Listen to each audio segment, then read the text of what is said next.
Hello, nice to meet you this afternoon, late afternoon. I'm Pascal Gielen. I'm from Belgium. I'm a sociologist, and I do already for, I think, 20 years research in the field of art, especially as a sociologist. That means that I'm more interested in the institutional context of how art functions, etc. But I will say much more the coming days about myself and about my work. So maybe I thought it's good that I also hear who is here in the room, also to know for me as a kind of background to who I'm speaking. So I was wondering if it's possible to have a very brief introduction of yourself to me. Yeah. 네. 안녕하십니까. 저는 파스칼 길렌이고 벨기에에서 온 사회학자입니다. 20년 넘게 그 사회학자로서 미술 분야에 대해서 연구를 해왔고요. 특히 그 기관의 맥락에서의 예술에 대해서 연구를 해왔습니다. 오늘 좀 시작하기에 앞서서 오늘 여기 이 자리에 오신 분들이 어떤 분들이신지 좀 궁금하다고 하신 분입니다. Who wants to start?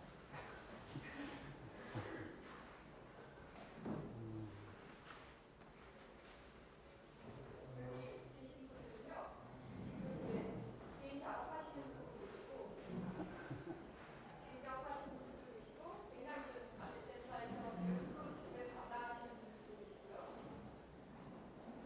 또 김진규 선생님은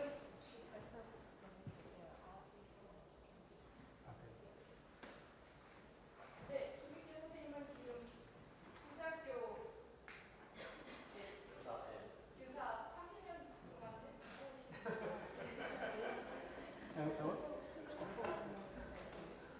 그래서 개인적으로나 그룹으로서 어떤 활동을 하고 계신 있습니다.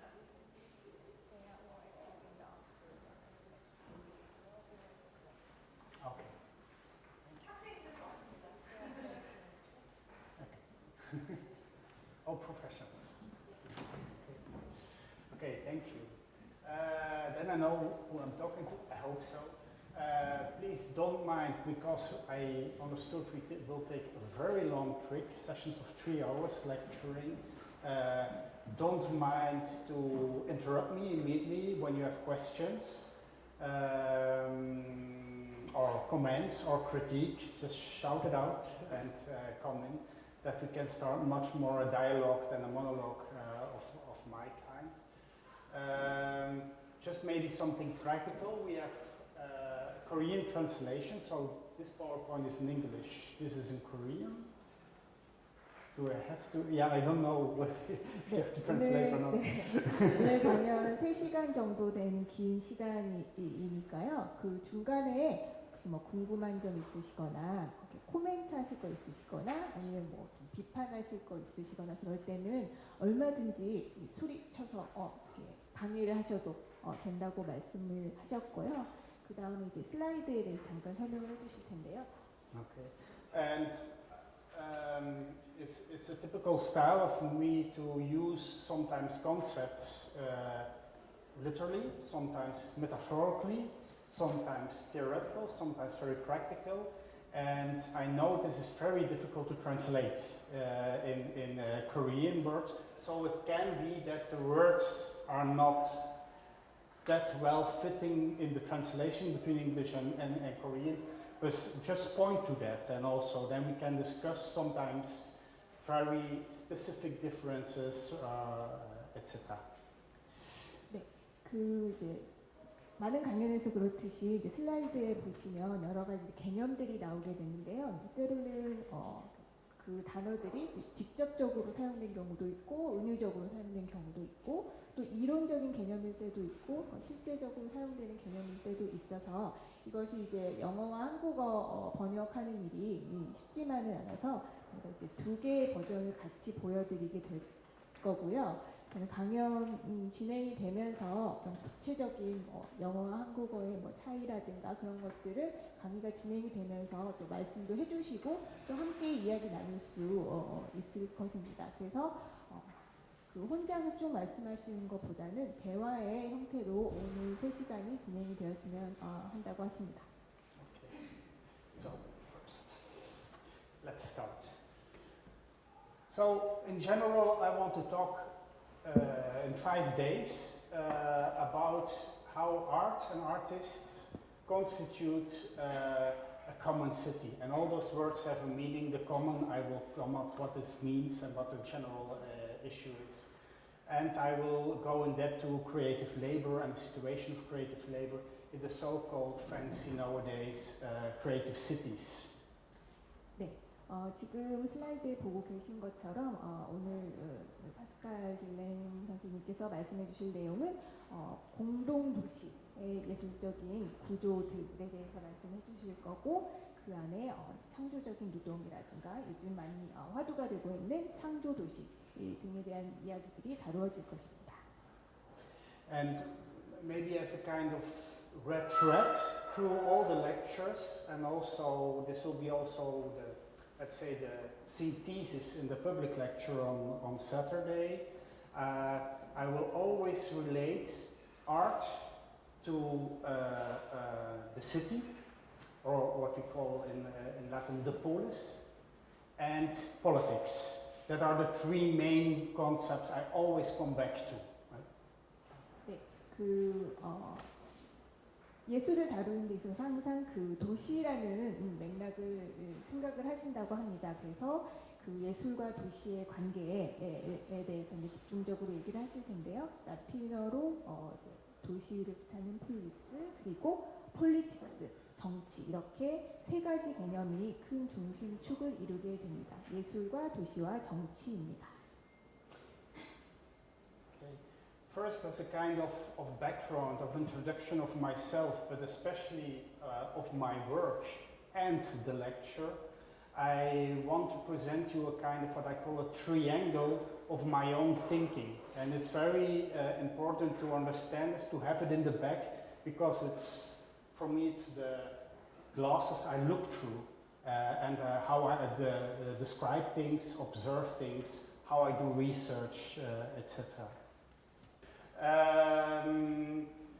So also these publications, but also my own work, is in fact a kind of response to a classic academic style, especially in sociology, which I get bored of at a certain moment, and I thought also there was a kind of problem, especially with this kind of sociology and this kind of sociology of art. So first of all, which is part of the triangle, is that I'm a sociologist and I'm schooled as a classical sociologist. That means I'm schooled in this blueprinter and doing empirical research, especially qualitative and quantitative research, doing surveys, etc. I did it for a long time, also even for my PhD still, etc. But I was feeling when I was doing this research that a sociological approach, especially related to culture and to art, is always missing something in the analysis.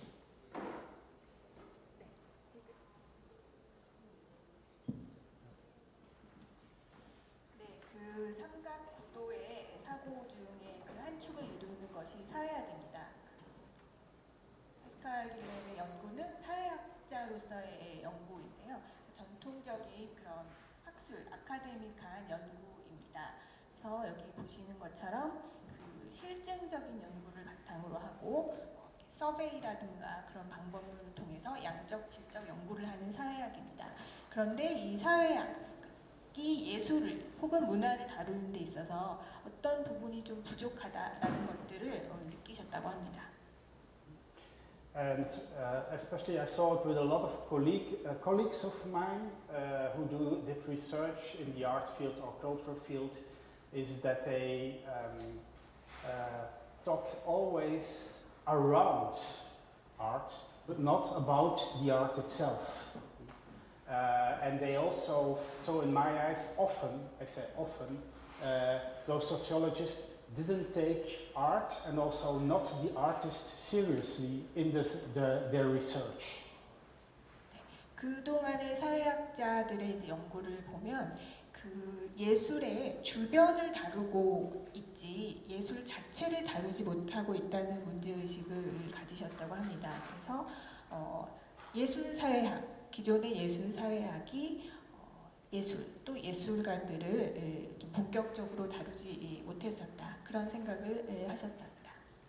So that's why this green box is in it with art, which is a fundamental step for me, which I discovered by doing a lot of in-depth interviews with artists, but also just by looking and experiencing their art.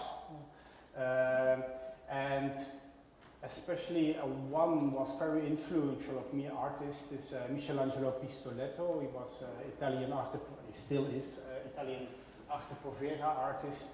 And in a lot of discussions with him, I discovered that a lot of what artists are saying, especially to sociologists in a research setting, is kept out of the analysis, especially their art, their artistic ideas, etc. And that's what I try to bring in my analysis, to conceptualize. I call it also, it's a kind of imaginative thinking, in which you bring into classical research. It's a kind of speculative thinking you bring in to your classical research as a researcher.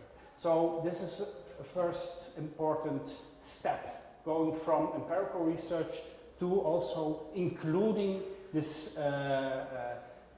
vision of artists and to take it seriously in your analysis. So when they use, for example, a new or weird concept, I take it seriously. I take it in to look at, can I do something with that as a sociologist? 네, 그래서 그런 문제의식을 가지고 여러 예술가들을 인터뷰도 하고 또 직접 그들이 만든 예술 작품을 경험도 하면서 사회학자로서 예술을 어떻게 다룰 것인가를 고민을 해왔고 특히 이제 영향을 많이 준 아티스트가 마이클란젤로 피스텔레토라고 합니다. 그래서 이제 이런 예술가들과의 인터뷰, 그다음에 예술적인 경험을 이제 사회학적인 분석으로 가져오기 위해서 그것들을 이제 개념화하는 과정에서 여러 가지 상상력도 동원이 되고 추측이라든가 뭐 예측이라든가 이제 그런 기존의 실증적인 연구에서 하지 않았던 그런 방법을 통해서 이런 예술들의 개념을 사회학 연구의 분야로 가지고 오고 이렇게 해서 개념화된 예술의 개념들이 다시 이제 사회학적 분석의 대상으로 변하게 된다고 합니다. That's also the reason why the content of the books you see in the back is always a mixture of academic articles, but also manifestos of artists, sometimes pictures of artists or artworks, interviews with artists. So it's a kind of strange mixture of between academic way and artistic way of thinking. And that's also, I try to introduce this also more and more in my own research practice. 그래서 지금 저 뒤에 보고 계신 책들은 기본적으로 학술적인 논문의 형태를 띠고 있습니다만 거기에 더해서 뭐 예술가들의 선언문이라든가 작품의 사진이라든가 그런 것들이 섞여 있는 그런 혼합된 형태의 저술이라고 볼 수가 있겠습니다. 그래서 이런 방식을 통해서 예술을 사회학적 연구의 분야로 영역으로 가지고 오는 그런 노력의 결과물이라고 할 수 있겠습니다. And the last very important influence for me is the red box critical theory, which started from myself. I'm very much schooled in classical cultural sociology of Pierre Bourdieu, which is already a kind of critical theory, but which I, in a way, rediscovered again by reading one book. It's called Empire of Michael Hart and Antonio Negri, which was written in 1999. And which catches me enormously because this book in a way foresees the terrorist attacks of 9/11. It describes them, they say, how the world constellation is now, this will happen in the United States at a certain moment. They didn't point at exactly at the Twin Towers, but they exactly describe how the world constellation is now. That let me think about, in a completely different way, about my own practice as a sociologist. 네, 그리고 이제 마지막으로 그 빨간색 상자 안에 지금 써 있는 그 비판적인 이론들에 관련된 부분입니다. 이제 사회학자로서 그 피에르 보르디에의 예술 사회학으로부터 깊은 영향을 받았지만 그뿐만 아니라 그 1999년에 안토니오 네그리와 마이클 하트가 쓴 제국이라는 그 책으로부터 깊은 영향을 받았습니다.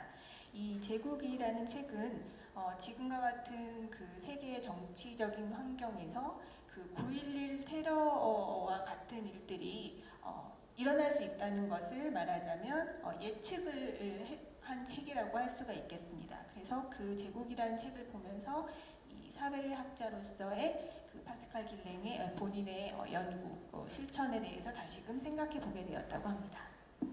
And the main lesson of reading this book and also reading more and more actual critical theory was for me, and especially in this book, is that there is always a bigger story, a bigger theory in relationship to what we do nowadays. Especially, I saw this also in sociology, that there is a kind of, let's call it a bigger agenda in doing sociological research. For example, in the 1980s, I saw a lot of sociologists getting research grants when they did research about cultural diversity. Nowadays, I see that you get easier research grants when you do research about cultural entrepreneurship or cultural cities, etc. So there is a kind of very interesting hidden agenda in research agenda, we thought. And I think as a researcher, you cannot be naive about this kind of hidden story or bigger story in the back of research agendas of university, etc. 네, 연구를 함에 있어서 그 연구라는 것은 단지 이론적인 그 분야에만 국한된 것이 아니라 실은 그 바탕에 더 커다란 어떤 이야기들이 진행되고 있다. 사회적 이야기들이라고 할 수가 있겠고 더 큰 어떤 아젠다들이 벌어지고 있다는 사실을 좀 생각을 해봐야 되겠습니다. 예를 들면 1980년대에 여러 가지 그런 연구의 배경이 됐던 그 아젠다는 문화 다양성이었다면 오늘날은 문화적인 기업이라든가 아니면 문화적 도시라는 그런 아젠다들이 사회 곳곳에서 이야기가 되고 있습니다. 그래서 이 학술적인 연구라는 것이 그냥 나이브하게 순진하게 그런 어떤 크게 진행되고 있는 사회의 여러 현상들을 그냥 간과한 채 아카데미아 안에 머물러서는 안 되겠다 그런 생각을 했습니다. So, and that's also what I will do in my lecture. I will sometimes jump from empirical data of surveys I did myself or surveys of somebody else to speculative artistic thinking to critical theory and reflection on it. Especially in the beginning of the lecture, I try to explain three macro-sociological changes. That's also why I mentioned all those lectures, macro-sociological changes and the influence on art institutions, macro-sociological. So for me, those big stories are very important always to relate to. And that's what I call in general praxis. And this is a kind of cooking. We make also beers of the books, as you know, because sometimes it can be very speculative, it can be very strange, and it is also criticized by that. At the same time, I use empirical data, and it can be very correct in analyzing, etc. Correct in a point of view for some sociologists, etc. So what I will do is always move between those three during the coming 3-4 days.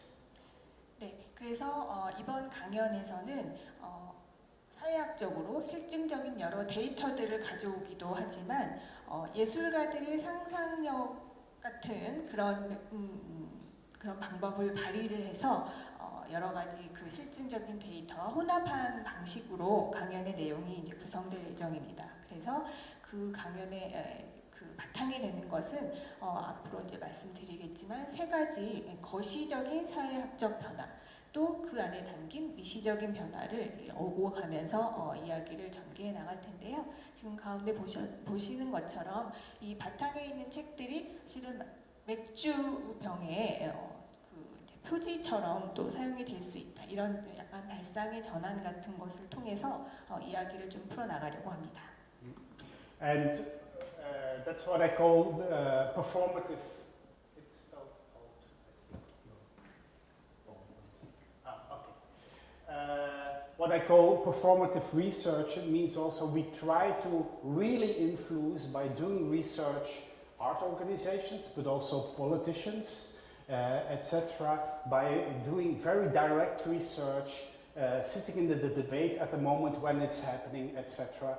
And also we take immediately, and when I say we, I mean with my research group of now 10 people, we immediately also take not only a scientific, objective point of view, sometimes we go very direct in a political discussion and we take side also, ideological side in the discussion at the moment. So that's something what so-called sociologists never do.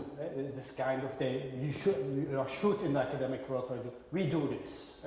So we sometimes shift from a very objective point of view to a very subjective one, and that's also what I will do during my lectures the coming days.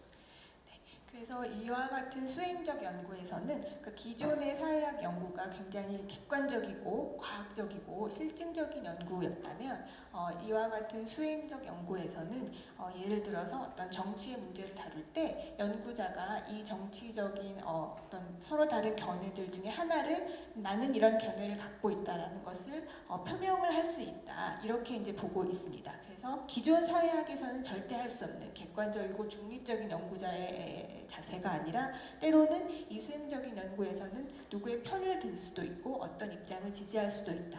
네, 그렇게 생각합니다. Okay, that is a long prelude or long introduction, and now we'll go to the content of the story. So I will talk about teaching and making and presenting creative work or art in a contemporary economical, social and political context. So I always focus at those macro-sociological things like economics, the social environment, the political environment, and I relate this to those specific things like teaching art, making art, and the presentation of art in biennials, museums, etc. 네, 그래서 긴 서론을 이제 마치고 이제 본격적인 내용으로 들어갈 텐데요. 지금 보시는 것처럼 동시대의 경제적, 사회적 그리고 정치적 상황 속에서 창조적 노동에 대해 가르치고 만들고 제시하기라는 이제 제목입니다. 그래서 어떤 거시적인 경제적, 사회적, 정치적인 변화와 그리고 아주 구체적인 어떤 예술을 만들고 제시하고 또 가르치는 일에 대해서 얘기를 해보려고 합니다. So, and I use as a general frame of theory for this whole lecture different studies, like crossover is a study of Marcussen and Gilmore, l'artiste pluriel, sorry, Marcussen is written wrong there. Oh no, it's written right, no? I don't know. L'artiste pluriel in precarity. I just mentioned them because they are a kind of inspiration source for me. But the main thing, what I will do is look at how artistic practices function, practices work. That's a kind of micro-sociological phenomena, so how do individuals operate during the day when they make art, when they present art? How do they build up their career, for example? That's on the individual level. And I will relate this to a macro-sociological phenomenon, the whole boom of creative cities and cultural industries in general nowadays. So here again you have this big story, the big story of creative cities and cultural industries popping up everywhere in the world. I just come from holiday in Indonesia, and there was big promotion in the city of Bogor that they also will become a creative city. And you see this everywhere in the Netherlands, etc. And I will relate this phenomenon, which is global, which is on a macro level, to this kind of micro level of the situation of artists today. 그래서 이 연구에 좀 맥락이 되는 아주 일반적인 전반적인 맥락이 되는 이론적인 개념들 몇 가지를 소개를 하고 있는데요. 말쿠젠과 길모어의 영역 교차, 크로스오버, 그러니까 예술가들이 상업적인 혹은 비영리적인 그리고 공동체적인 그런 영역을 넘나든다는 그런 개념의 영역 교차, 그리고 뷰로와 페레누의 복수형 예술가, 여러 가지 일을 동시에 하는 그런 복수형 예술가, 그리고 비르노의 불안정성, 이런 개념들을 이제 바탕으로 하고 있는데요.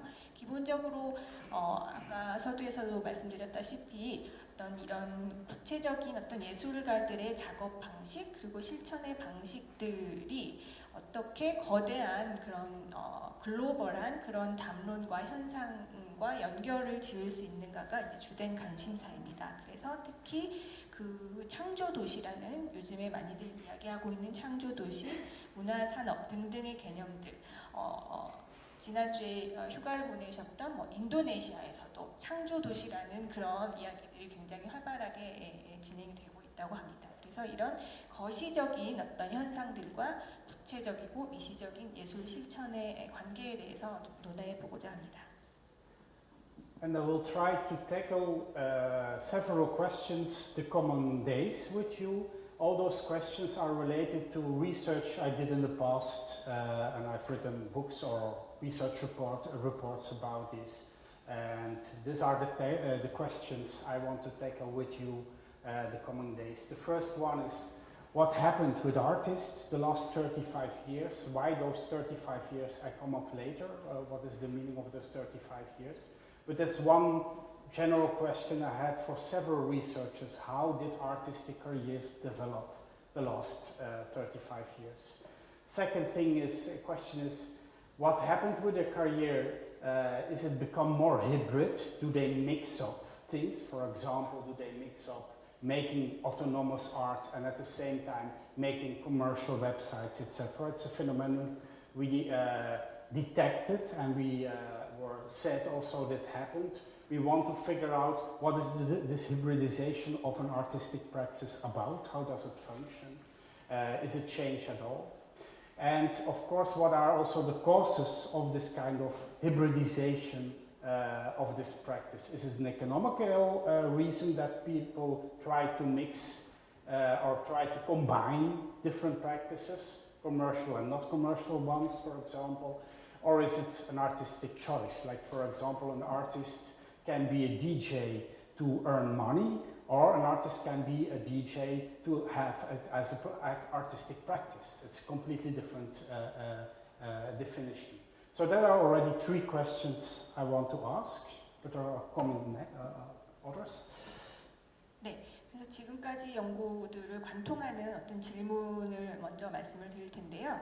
첫 번째는 예술가들의 실천 방식이 지난 35년간 어떻게 변화했는가, 그리고 여기서 말하는 35년이라는 이 숫자는 어떻게 나왔을까, 이제 그런 질문들이 있고요. 그다음에 두 번째는 이 예술가들의 작업 방식이 여러 가지를 이제 섞게 되는 혼성화된 것들이, 그러니까 기존의 그러니까 자율적인 예술 분야, 다른 분야와는 좀 독립적인 자율적인 예술이었다면 또 상업화된 예술이 있고, 이런 두 분야가 뒤섞이는 현상이라든가 이런 혼성화 현상이 더욱 심해졌는지, 아니면 이 혼성화의 어떤 내용만 달라질 뿐 그 강도라든가 그런 것들은 변함이 없는 것인지, 그런 것들이 두 번째 질문이 되겠고요. 세 번째는 이 혼성화가 일어나게 된 이유는 무엇인지, 이것이 경제적인 환경에 의해서 예술가들이 돈을 벌기 위해서 선택을 하는 것인지, 아니면 예술적인 어떤 의도와 의미가 있어서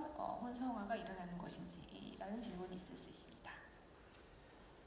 Following questions are also for me important. What is the effect of what artists make on their work themselves, of those micro-sociological changes, and how it is also has an effect on their own identity, their own understanding of themselves, their own presentation in society.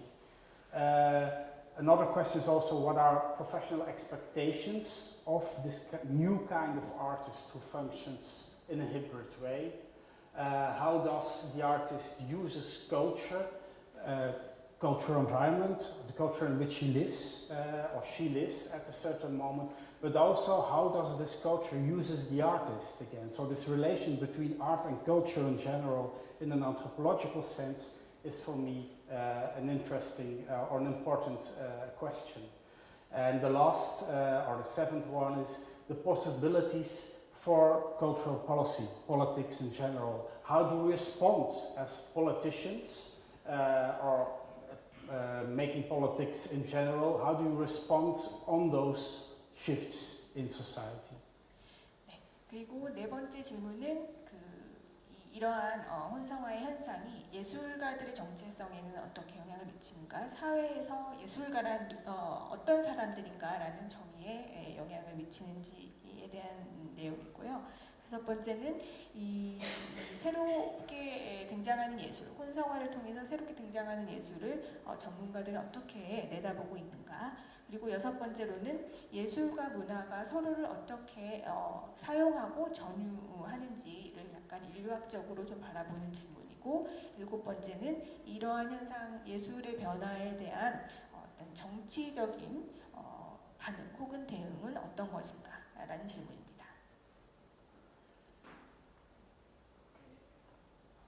Said this, now I really start with the story. And as I promised already, I start with a kind of micro-sociological metaphor, let's say it like that, of a shift in society which happened, I think, the last 30-35 years. And this shift is that the world as such, how we organize the world, has become from vertical to horizontal. We become living more and more in a flat world which is not only flat, horizontal, not vertical anymore, but horizontal, but also very wet. In a sense, so we are living nowadays in a condition like we saw the world in the Middle Ages, a flat, at least in Western Europe, they saw the world flat and wet. That means when you live in a flat and wet world, that means also that there can happen something like this, that you, like this boat, follow off the world. And this is really the metaphor. I think a lot of people, especially creative workers, feel themselves living in today. They are surfing on the net, on the wet world, which is flat, and they have to stay connected because when they are disconnected, they fell off of this world. So, and this is more and more the condition in which we live. As a general, I use it as a general metaphor of our society nowadays. And this happened, this shift from verticality to horizontality happened the last 30-35 years. 네, 그래서 이제 다시 본론으로 들어가려고 하는데요. 지난 30년, 35년간에 일어났던 어떤 거시적인 사회의 변화를 좀 은유적으로 보여주는 그림이라고 할 수가 있겠습니다. 그 시기 동안 세계는 어떤 수직적인 세계에서 수평적인 세계로 변화하였습니다. 그래서 지금의 세계는 마치 이 사진의 지금 중세의 어떤 그림인데요. 이 사진처럼 평평하고 또 웻이라고 표현을 하셨는데요. 그러니까 물처럼 이렇게 흐르는 그런 것을 생각을 하시면 될 것 같습니다. 그래서 요즘의 사람들은 이 세상, 그러니까 평평하고 젖어 있는 물 같은 세상을 따라가는 그런 삶을 살고 있습니다. 그래서 우리가 인터넷 서핑을 한다고 표현을 하는 경우를 생각을 해보시면 될 텐데. 되는데요. 그래서 이런 세계에서는 한번 이 플로우에서 그 연결이 끊어지게 되면 이 세계에서 뭔가 누락되고 탈락되는 이제 그런 현상을 마주하게 됩니다. Great, and when you look at what happened the last 30 years, I think three important historical shifts happened in this period, starting in the 70s and ending at the end of the 80s or middle of the 90s. And there are three very important shifts who walk in line in history at a certain moment, and there has to be a connection between those shifts, but I'm not a historian, I did not research about this in a historical way, so I don't know what the connection is. At least I can only see that there are three very important macro-sociological shifts. The first is on the political level, and it's the shift from what I call in general the shift from political stage to post-political stage. That means, to say it very blunt, with the fall in Europe, with the fall of the Berlin Wall, at a certain moment there was an explosion, let's say it, or inclusion, implosion of political left and right, liberal and let's say socialist, communist parties, and from then on we are living in a kind of, at least a lot of people declared that, in a kind of non-political situation anymore. That's what I call the shift from liberal and social phase to repressive liberalism. And of course repressive liberalism is still liberalism, or what we call neoliberalism, is still an ideology, but it is often said that it is, or is understood as a natural state of being, of the free market, etc. In that sense, it is post-political. So this is a very important shift, the first one, which happened again for Europe and United States, exactly with Margaret Thatcher, President Reagan, who made this shift in a political sense. So this all happens in the beginning of the 80s, the end of the 70s, the beginning of the 80s. That's the first very important shift. 네, 그래서 이러한 변화를 가져온 세 가지 특징들을 이제 짚어볼 텐데요. 그 1970년대 말 그리고 1980년대 중반에 일어난 세 가지의 변화입니다. 그래서 지금 파스칼 길렌은 역사학자가 아니기 때문에 이 일어난 현상들을 지금 파악을 하고 있는데, 지금 말씀드린 이 세 가지의 변화가 서로 아주 긴밀하게 관계를 가지고 세 가지가 이제 동시에 일어났다고 보여집니다. 첫 번째는 이제 정치적인 수준에서의 변화인데요. 기존의 그 베를린 장벽이 무너지면서 기존의 어떤 정치적인 좌와 우 이런 개념들이 뭔가 이제 어떤 그냥 정치적인 어떤 편이 아니라 삶의 어떤 그냥 자연스러운 환경으로서 이제 이해되는 이제 그런 시대가 온 것입니다. 그래서 영국의 대처 수상이라든가 미국의 레이건 대통령의 시기에 어떤 그 소위 말하는 여기서 이제 억압적 자유주의라고 표현을 했는데요. 신자유주의라고도 말을 할 수가 있겠습니다. 신자유주의 역시 기존의 어떤 그런 정치적인 이데올로기이자 이념인데, 이제는 더 이상 이것을 이제 정치적으로만 바라보는 것이 아니라 누구나의 삶과 관계가 있는 그런 어떤 환경의 의미로서, 자연적인 상태로서 이제 받아들여지게 되는, 기존의 자유주의와 사회주의의 어떤 정치적인 어떤 구분이 있었다면 이것이 이제 정치의 영역을 넘어서는 어떤 그런 경제, 문화 전반에 걸치는 그런 환경으로서의 변화가 이루어졌습니다. The second shift happened already, or started, let's say it like that, in 1968, with the student revolts, but also revolts of and strikes of a lot of workers in factories, and it's what we call the shift from Fordism to post-Fordism. Fordism comes from Henry Ford, the car builder, who had a specific system, to post-Fordism. This whole shift happens also in the 70s, 80s. I come on to later in detail what does exactly mean, but I think the artist, and especially the model of the artist and creative labor, play a very important role in the shift from Fordism to post-Fordism. 두 번째는 경제, 노동의 분야에서의 변화인데요. 이 변화는 1968년 그 학생혁명 그리고 노동자들의 파업으로부터 이제 촉발이 되었다고 할 수가 있겠습니다. 그래서 그 자동차 회사 그 헨리 포드에서 유래된 포드주의에서 그 포스트 포드주의로의 변화가 일어난 것인데요. 이 포드주의와 포스트 포드주의에 대해서는 나중에 자세히 설명드리겠습니다. 그러나 이제 이 포드주의에서 포스트 포드주의로의 변화의 이행에 가장 중요한 영향을 미쳤던 사람들 중에 하나가 바로 예술가라고 생각합니다. Okay, and the last shift is typical for the art world, I think, is the shift from modern art to contemporary art. The first museums of contemporary art, at least in Europe, were raised in 1985, 1986. So museums, but also artists, start at that moment not to call themselves anymore modern artists or museum of modern art, but museum of contemporary art and a contemporary artist.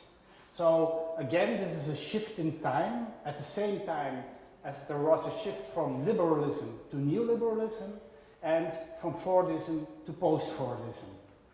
So, and of course my strong suggestion is that our expectation at least is that there is a relationship between those three shifts. 네, 그리고 세 번째 변화는 예술 분야에 있어서의 변화입니다. 1980년대 중반부터 이제 미술관들은 근대 미술관, 현대 미술관이 아니라 동시대 미술관이라는 용어들을 많이 사용을 하게 됩니다. 예술가들도 더 이상 현대 미술가, 근대 미술가라는 용어보다는 동시대의 예술가이다라고 자신들을 칭하기 시작했습니다. 그래서 이런 변화, 예술 분야, 노동 분야, 정치 분야의 이런 세 가지의 큰 거시적인 변화가 서로 관계를 밀접한 관계를 가지고 동시에 일어났다고 보고 있습니다. So we could say, I use a lot of, many times the word post-politics, post-art, post-Fordism, etc. And many say to me, yes, that's still post-modern theory. And maybe you may not know, in the academic world nowadays, post-modern theory is shut down. It's criticized enormously nowadays. But my statement is that maybe it is finished in theory and in the academic world, this kind of postmodern theory, but we still live in a postmodern condition, a postmodern practice. Our institutions are organized in a postmodern way. So we live in a way in a post-age. I know this sounds abstract, but I come later in detail what I mean by that specifically. 근데 여기서 하나 언급을 해야 할 것은 포스트 모더니즘입니다. 학계에서는 이론적으로 이미 포스트 모더니즘의 시대는 끝났다라고 말들을 하고 있지만 우리는 여전히 포스트 모더니즘의 조건, 삶의 환경에 아직 살고 있습니다. 그래서 지금 이 영어 슬라이드에 보시는 것처럼 포스트라는 단어들이 지금 많이 사용이 되고 있습니다. 그래서 포스트는 무엇을 벗어나, 무엇 다음에 이제 그런 뜻이 되겠습니다. 그래서 우리가 이렇게 많은 여러 포스트의 시대에 산다는 것은 어떤 것인가를 이야기하고 싶습니다. Okay, so those general, that are for me the macro-sociological shifts I will talk about the coming 3-4 days, and I will relate them always to artistic practices, how institutions like the museum function, for example, in this context, etc. So my main questions related to those shifts is, how does this post-age, what I call the post-age, affect the way we represent culture in museums? How does it affect museums, our presentation of objects in museums, how we make exhibitions, etc. How does it affect the art world itself, how it functions? professionals and institutions and organizations. How do artists respond to that in general? And a last subjective and maybe ideological question is, does it matter to respond at all to those microsociological shifts? 네, 그래서 이제 질문을 던져볼 수가 있겠습니다. 지금까지 말씀드린 어떤 거시적인 사회의 변화, 포스트 에이지, 포스트 시대에 일어나는 그런 변화들이 어떤 이런 예술가들의 예술계에 구체적으로 어떤 변화를 가져왔는가. 첫 번째는 이러한 변화가 뮤지엄, 박물관이나 미술관에서 문화를 표현하고 재현하는 것을 어떻게 바꾸어 놓았는가. 어떤 전시가 이제는 많이 보여지고 또 그런 뮤지엄의 어떤 활동들은 어떻게 달라지는가. 또 이것들이 그 예술계에 종사하는 사람, 각종 예술 기관들은 또 어떻게 달라지게 만들었는가. 그리고 무엇보다도 예술가들이 이러한 변화에 어떻게 반응하고 대응하는가. 과연 예술가들이 반응하는 것이 중요하기는 한 건가. 이런 질문들을 던져볼 수 있겠습니다. Okay, when I said that the world nowadays is flat and wet, I refer to another world, another time, when the world was vertical organized. And I try to give an impression what I mean by a verticalized or vertical organized world. And I try to explain this by institutions we all know, like for example museums, universities, etc. Maybe when you Google the word institution, you very easily get this kind of brand or picture of an institution. It symbolizes an institution. And it's very interesting how it looks like and what it represents. For example, you see at this kind of picture an arrow which looks to the sky, to the top, to the air. So it has a kind of looking to a horizon which is very high somewhere, an ideal or something like that. It has this typical vertical pillars on which it stands, and it had a strong fundament under it. Also in English, and that's why I play with the word institution of institutions, the English word to institute means to rise. To institute, to rise. And this is the way how we organized culture since 19th century until, let's say, 70s, 1980s, 1990s. In this kind of vertical way. 조금 전에 말씀드린 평평하고 젖어 있는 세상, 물과 같은 세상에 대비되는 수직적으로 조직화된 세계에 대해서 조금 말을 해볼 필요가 있을 텐데요. 구글에서 영어 단어 institution을 검색을 해보시면 이와 같은 그림들이 쉽게 나오게 될 겁니다. 보시면 지붕은 하늘을 향해 화살표처럼 향해 있고, 그리고 매우 수직적인 기둥의 구조들이 그것을 받치고 있으며, 맨 아래에는 아주 탄탄하고 강력한 어떤 토대의 부분이 있게 됩니다. 그래서 그 영어 단어 동사형 영어 단어 institute의 뜻은 세우다라는 뜻이 됩니다. 그래서 이 미술관이라든가 대학이라든가 이런 기관들을 제도적으로 수립하는 일은 이와 같이 매우 수직적인 발상에서 비롯이 되었고, 이것은 19세기부터 1980년대, 90년대에 이르기까지 문화를 조직하는 방식이었습니다. So not only museums or art museums or cultural institutions were organized like that, but in fact whole society was organized in this kind of vertical way. Not only art museums or the art institution in general or the art world in general, but also, for example, the field of knowledge. University was also a vertical institution, and every institution had what I call its sky or ideals or its main values to look at. For example, for the political system, it is having power organizing to organize society in a right way. For justice, also an institution, a vertical institution, it was rightness, justice to organize. For the economy as a value system, it meant welfare, organizing welfare for everybody. That's the main huge value of a maybe free market system, but at least for economy in general.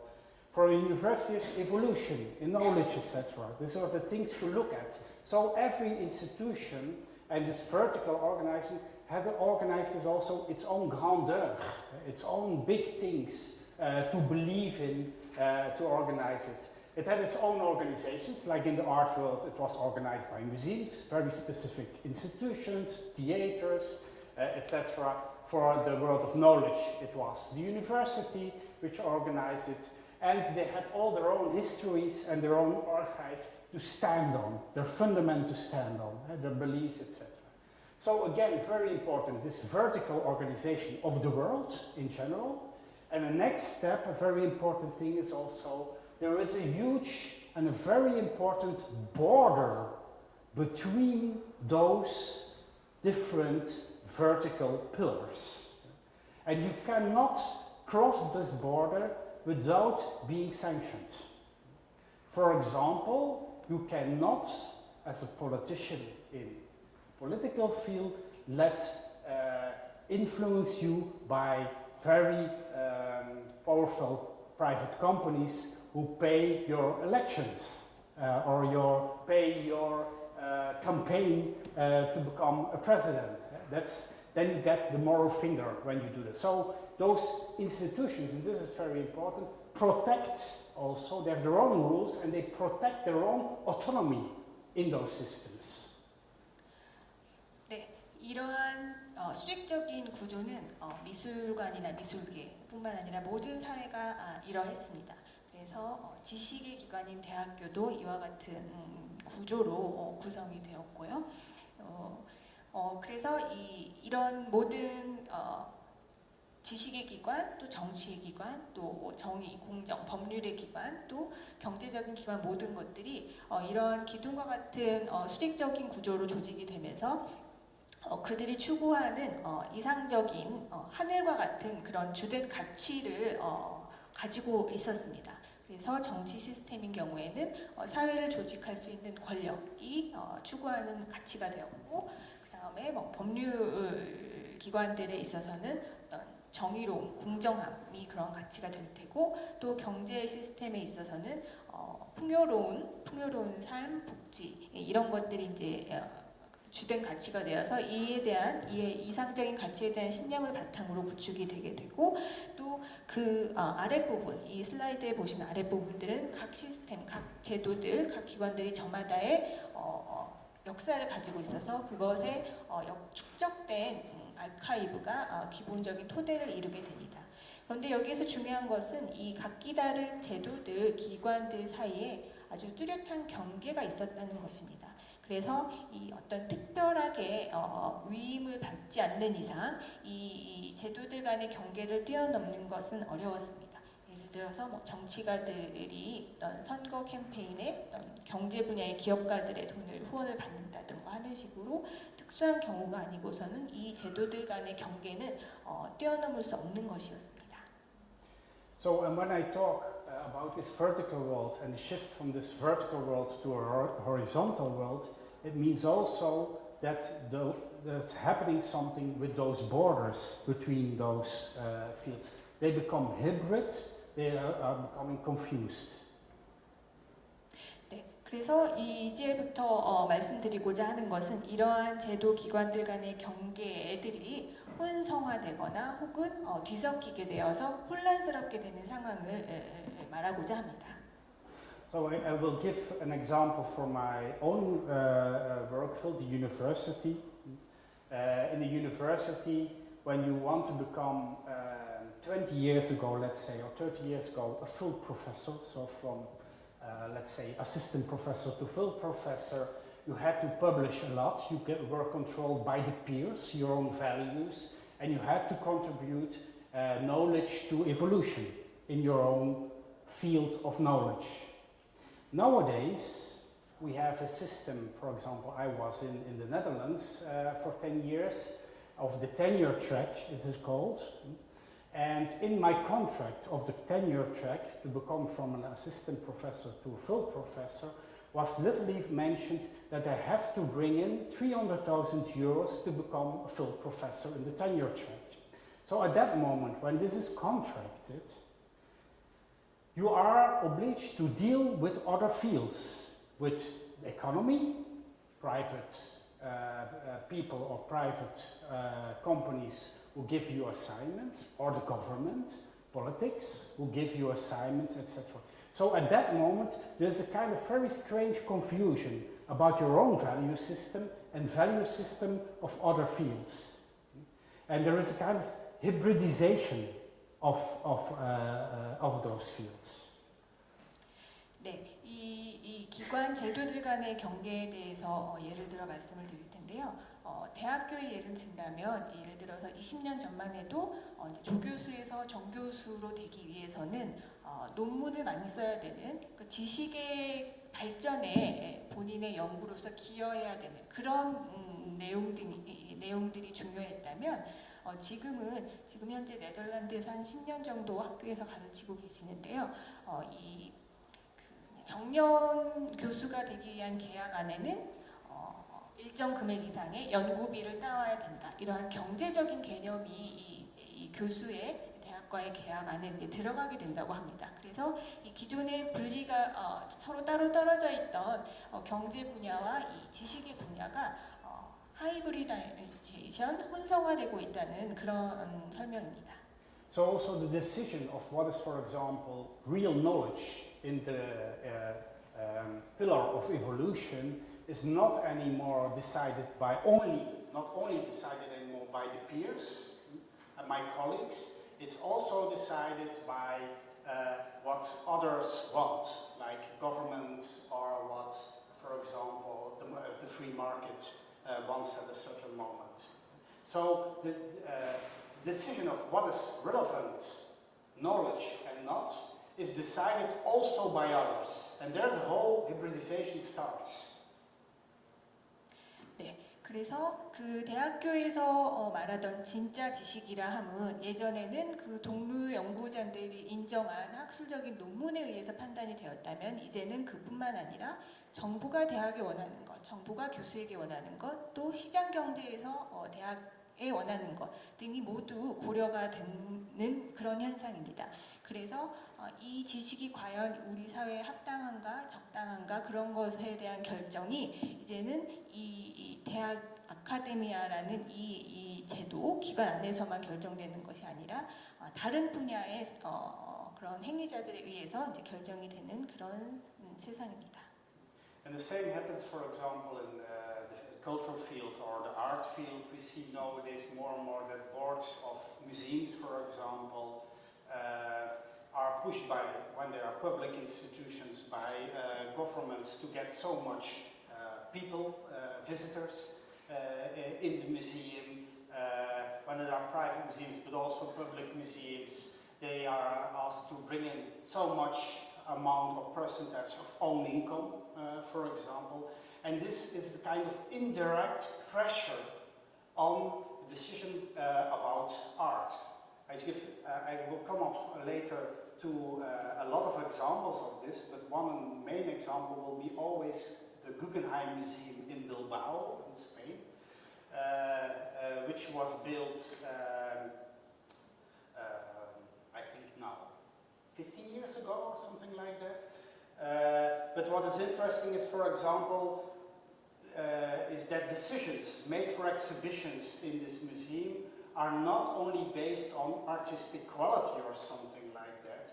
For example, one decision is very interesting, which is in the policy documents, is that they show always 80% dead artists, because they know they then had the right figures of visitors to come, because dead artists attract more people than living artists. This is only one stupid example, but this plays in the agenda. So I don't say Guggenheim Bilbao doesn't make any more artistic decisions or about artistic qualities, but other things interrupt in the decision-making process. And that's a very important shift which is coming up more and more everywhere. And this is what I call hybridization or horizontalization also of the general world. 네, 이것은 예술계에서도 마찬가지입니다. 많은 미술관, 박물관들이 특히 이제 정부의 기금으로 운영되는 미술관 같은 경우에는 관람객 수가 상당히 중요한 요소가 되었습니다. 그래서 어떤 전시를 보여줄 것인가를 결정하는 데 있어서 그 전시 내용의 예술적인 가치뿐만 아니라 얼마나 많은 관람객을 끌어들일 수 있을까라는 그런 사항이 중요한 요소로 이제 들어오게 됩니다. 그래서 예술이란 무엇인가, 박물관, 미술관에서 제시되는 예술이란 무엇인가를 정의하는 것에 이제 간접적으로 영향을 미치는 다른 요소들이 개입을 하게 됩니다. 그래서 이제 나중에 설명을 드리겠습니다만 구겐하임 빌바오 같은 경우에는 어떤 전시를 할 것인가를 결정하는 데 있어서 예를 들면 80% 이상은 죽은 예술가, 보통의 관람객들이 더 많은 관심을 가지고 있는 살아있는 동시대 미술가들보다도 죽은 미술사적으로 유명한 그런 예술가들의 전시를 하도록 되어 있다고 합니다. 물론 구겐하임 빌바오가 단순히 이러한 이유만으로 전시를 결정하고 그러는 것은 아닙니다만 지금 앞에서 얘기했던 대로 혼성화, 수평화의 현상이 미술관에 나타나고 있는 어떤 현상을 보여주는 좋은 예라고 생각합니다. Okay, and now make next step. I try to analyze how in this vertical situation still exhibitions were organized in museums. And I will come back to this later on again and again with every shift. I will look at how was it organized in this vertical world and what happens afterwards in museums by showing works. And I use, this protecting borders I mentioned already. I think I said everything what was in the slide. I use a specific theory to try to make understandable how museums present work in this kind of classical condition and later on in this post-age condition. And it's a theory of a Russian theorist of literature.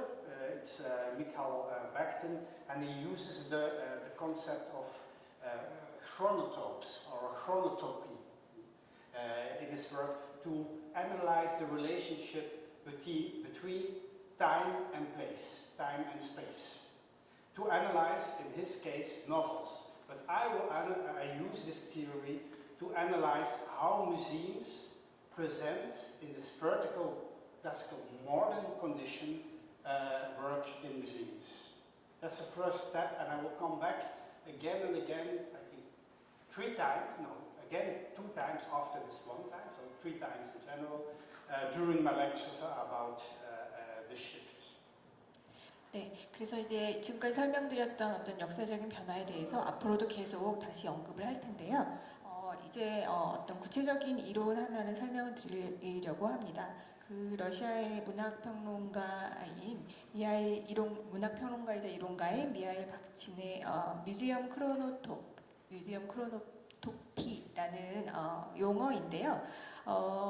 이 박친은 그 소설을 가지고 시간과 공간의 관계를 분석을 했습니다. 이 크로노토프라는 개념을 이용을 해서요. 그래서 지금 파스칼 길랭은 이 크로노토프라는 개념을 이용을 해서 뮤지엄에 대해서 분석을 해보려고 합니다. 그 근대의 수직적인 기관으로서의 미술관의 시공간의 관계가 지금은 어떻게 변화했는지를 살펴보려고 합니다. So practical, I will talk now only for 1 hour still, and then we have half an hour to discuss, ask questions, etc. Is that okay? 네, 앞으로 한 1시간 정도 더 강연하시고요. 그 다음에 여러분들 질문이나 토론으로 한 30분 정도 시간을 보낼까 합니다. Okay. So I told the story of those micro-sociological shifts, those three ones, and now I want to go in detail in what happens in the museum with this shift. And now I'm talking only about before the shift. So in the vertical world, how were exhibitions presented in a classical, also ideotypical, were they presented in the 19th century? And I use this theory of chronotopy of Michael Bakhtin for it to come to this analysis.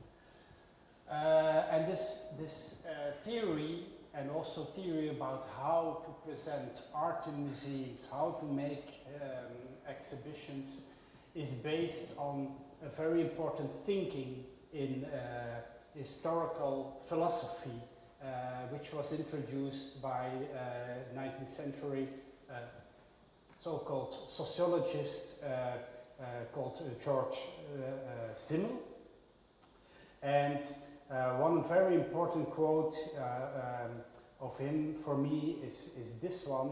This quote sounds maybe nowadays very evident or ordinary, but he has written this already in 1892, and at that moment it was, I think, rather provocative to write such a thing. What is he saying? If something is important, then importance must be ascribed or attached to it. In other words, it is important because the historian is interested in it. What he in fact is saying here is that, of course, history is made by, in his eyes, the historian. So, in fact, to say blunt, there is no history. The history is made nowadays again and again by an historian. That's the first important statement. So, there is always, and this is important, there is always a mediation between the present, the now, and the past. And the stress is on this mediation. What happens in this mediating thing? So, not what is said. Sorry, I have to translate. Sorry, I sometimes forget. 네, 이제 전형적인 고전적인 미술관, 박물관에서 어떤 일들이 일어났는가를 좀 살펴보기 위해서 아까 잠시 언급되었던 미하일 바크틴의 뮤지엄 시공간성, 뮤지엄 크로노토프라는 개념을 이용하려고 합니다. 지금 위쪽에 인용문에 보시면 그 역사 철학 게오르그 진멜의 정의가 나와 있는데요. 지금 읽어보면 어떻게 보면 굉장히 당연한 얘기인데 이 저서가 나온 1892년에는 굉장히 급진적인 변화를 가져오는 역사 인식의 변화를 가져오는 그런 내용이었습니다.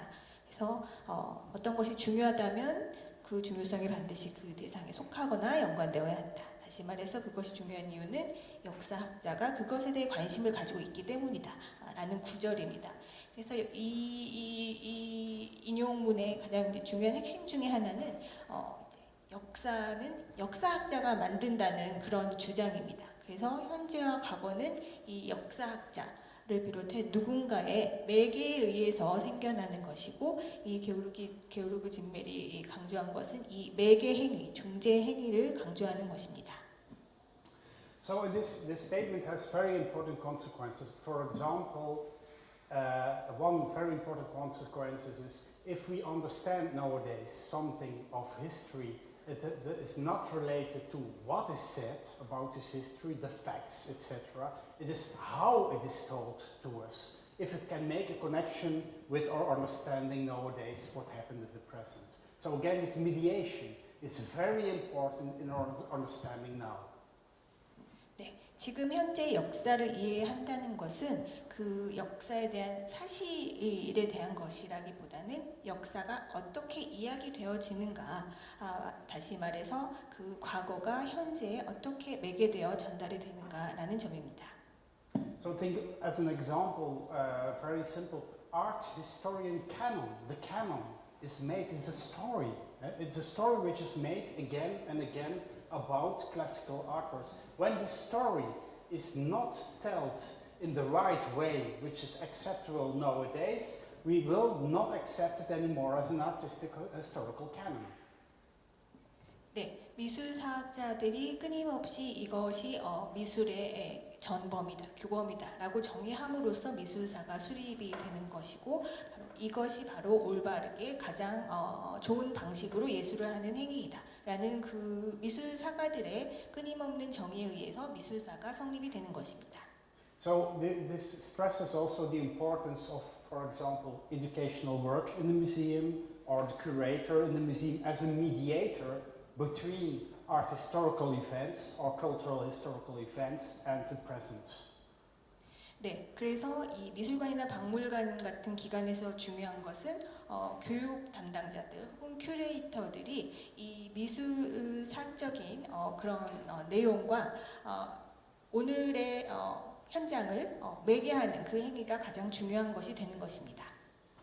Second important statement of similar related to this is that causality, consistency can only be experienced, not objectively observed. What does it mean by this?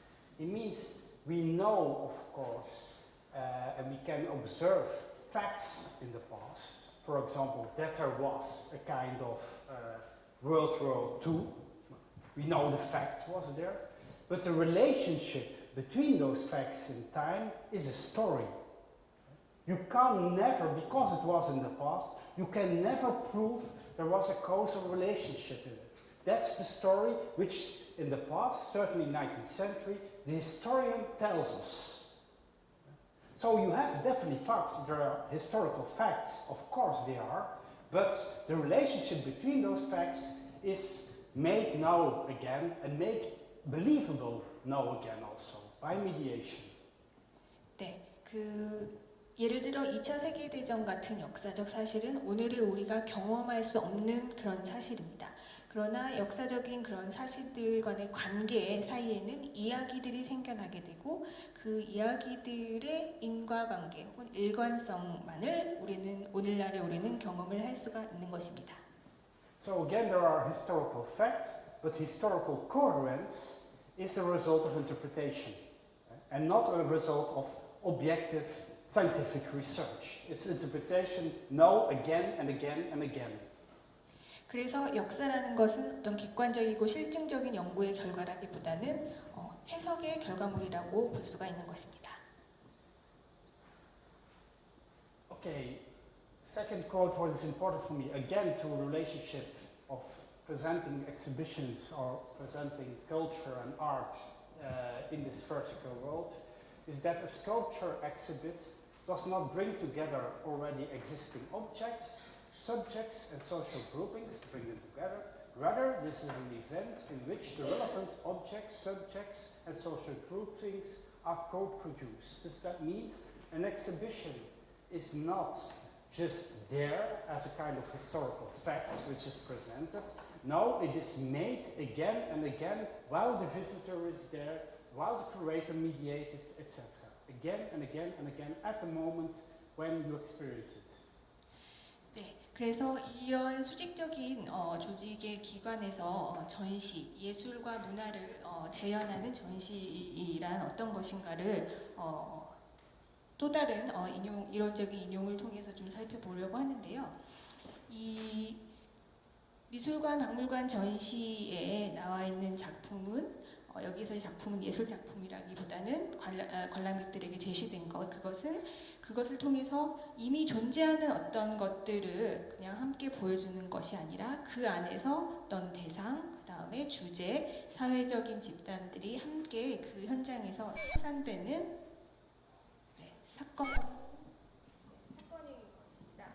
그래서 이 관람객이 있는 한 이 미술관, 박물관에서 끊임없이 계속해서 이 역사적인 사건들을 매개하고 중재해서 제시하는 것이 미술관 전시라고 할 수가 있겠습니다. Maybe we have to use one mic.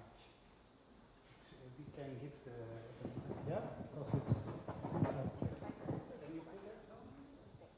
제 목소리 들리시죠?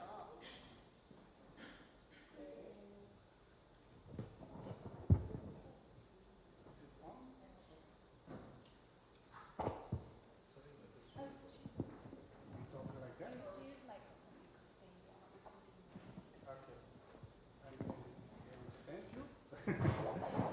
sorry for that. Okay, what are the consequences again? What is important of the past is decided by the agenda of the present. That's a very evident thing, I think. That means what we think now is important, we relate and we use it as a kind of filter to look at the past. 네, 그래서 과거에 무엇이 중요했는가는 지금 현재의 아젠다가 현재의 안건, 우리가 어떤 안건을 가지고 어떤 필터를 가지고 과거를 보느냐에 따라서 결정이 된다고 볼 수 있습니다. Second thing, historical events and objects are staged with the dramaturgical means of today. That means, what I mean by dramaturgical means, that is a setting. We use settings of nowadays to look to the past. Think, for example, of the whole discussion of digitalization in museums, etc. The use of tools. So these are the, it's a dramaturgy, it's made in scene again and again. And it is again, not the experience of the past, no, or of, for example, classical painting of the past. No, it is the experience of this mediation which makes it convincible or not. 네, 그래서 이 과거의 역사적 사건들이라는 것은 현재 어떤 식으로 구성된 무대에 올려지는 것입니다. 그래서 관람객들이나 우리가 경험하는 그 역사라는 것은 그 매개된 역사인 것이죠. 이 연출적인 기법, 그것이 꼭 미술관, 박물관이 아니더라도 어떤 현장의 장면으로서 무대에 올려져 있는 그 과거의 사건을, 매개된 과거의 사건을 경험하게 되는 것입니다. So this means also that the classical painting, for example, in Belgium, Rubens, is not a classical painting. No, it is only a classical painting because it is made again and again, confirmed as a classical painting nowadays. When this doesn't happen anymore, this work of historians, curators, etc., it finishes to be a classical work. 네, 예를 들어서 그 루벤스의 그림이 고전 명화로서 계속 끊임없이 관람이 되고 보여지는 것은 큐레이터라든가 미술관 종사자들이 끊임없이 계속해서 그 루벤스의 그림을 그와 같은 방식으로 연출해서 제시를 하고 있기 때문입니다. Okay, and the relation between the visitor and presentation means that as a consequence, this relation is a relation of active passion and passive action. What do I mean by this? Is that you first, as a visitor, but also as a curator, or when you have a profession of art education, that you first have to learn in a very active way to understand artworks, how it is presented, etc., before you can enjoy the work of art itself. So this means also there is not such a thing like a passion as such for beautiful things, etc. You learn to look at works, you learn to enjoy, and you first have to do a very hard job to learn to enjoy. Afterwards you can enjoy.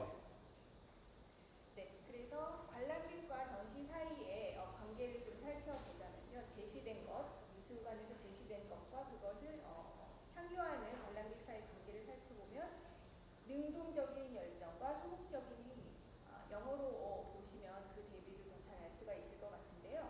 먼저 그 액티브 패션, 능동적인 열정이라 함은 그 전시된 것을 보는 관람자이자 일종의 창조자로서의 태도를 말하게 되는 것입니다. 단순히 아름다운 것을 보고자 하는 열정에서 더 나아가서 이 작품에 대해서 이해하고 공부하려는, 그래서 진정으로 즐길 수 있게 되고자 하는 그런 적극적인 태도를 말하게 됩니다. So, and the main thing how we do this mediation between, and building up skills also, but also the mediation between the past and the present, is what we use as a kind of coordinates, is time and space. Since modernity we use this. 네, 그래서 그 근대 시기 이후로 이 시간과 공간은 인간의 미술관을 포함한 인간의 경험에 있어서 가장 중요한 좌표들을 구성해 왔습니다. So time and space, I know this is very abstract, but it becomes very specific in a second. Build up a chronotop. Chrono stands for time, topos for space or place. And they are related to each other, and they construct the way how we look to an exhibition, how we understand an exhibition, but also how we mediate an exhibition or historical facts, artworks to nowadays. 네, 그래서 이제 이 추상적이면서도 구체적인 그런 개념이라고 할 수 있는 크로노토프, 시간과 공간의 관계를 구조화된 방식으로 제시하는 것이 바로 이 리알인의 뮤지엄 크로노토프라고 볼 수가 있겠습니다. 그래서 이 구조화된 방식 안에서 제시된 것을 어떻게 볼 것인가, 또 어떻게 매개할 것인가를 제시하는 것입니다. Okay, and now I try to build up a kind of chronotopy of how museums, first again in the 19th century, try to build up museums. And I use this classical picture everybody knows, I think. This is a museum in Berlin, but most of the 19th century classical vertical museums were built up exhibitions like that. That means a kind of time and space grid is used to present history. And I come later to this, but the space is literally in this museum one chamber, and you go to the next chamber, that's it. And you make a move also, by moving in space, you also move literally in those museums in time. You go from one century to another century. So there you see how space and time is related to each other and also is used to make a presentation of historical facts or artworks, art historical canon.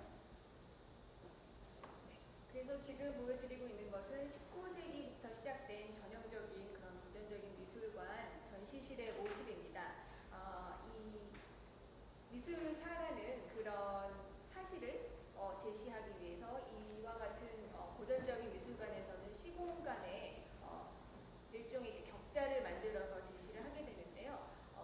많이 아시겠지만 이와 같이 생긴 미술관에서는 그 연대기적으로 방들이 배치가 되어 있습니다. 그래서 이 방에서 저 방으로 이동을 하게 되면 그 역사적인 어떤 다른 시기로 이동을 하게 되는 것입니다. 그래서 시공간의 관계가 서로 이 관람객의 움직임에 의해서 함께 작동을 하게 되는 그럼으로써 이 미술관이라는 공간 안에 역사적인 시간이 달리게 되는 것입니다. And this is the whole idea also of Michael Bakhtin. Is the central idea is that this time and space are related to each other and that they influence each other in a kind of symmetrical way. For example, when you sit in a certain space like this, you have another time experience than you are sitting for your television at home. So the space in which you are, the location in which you are, defines your experience of time.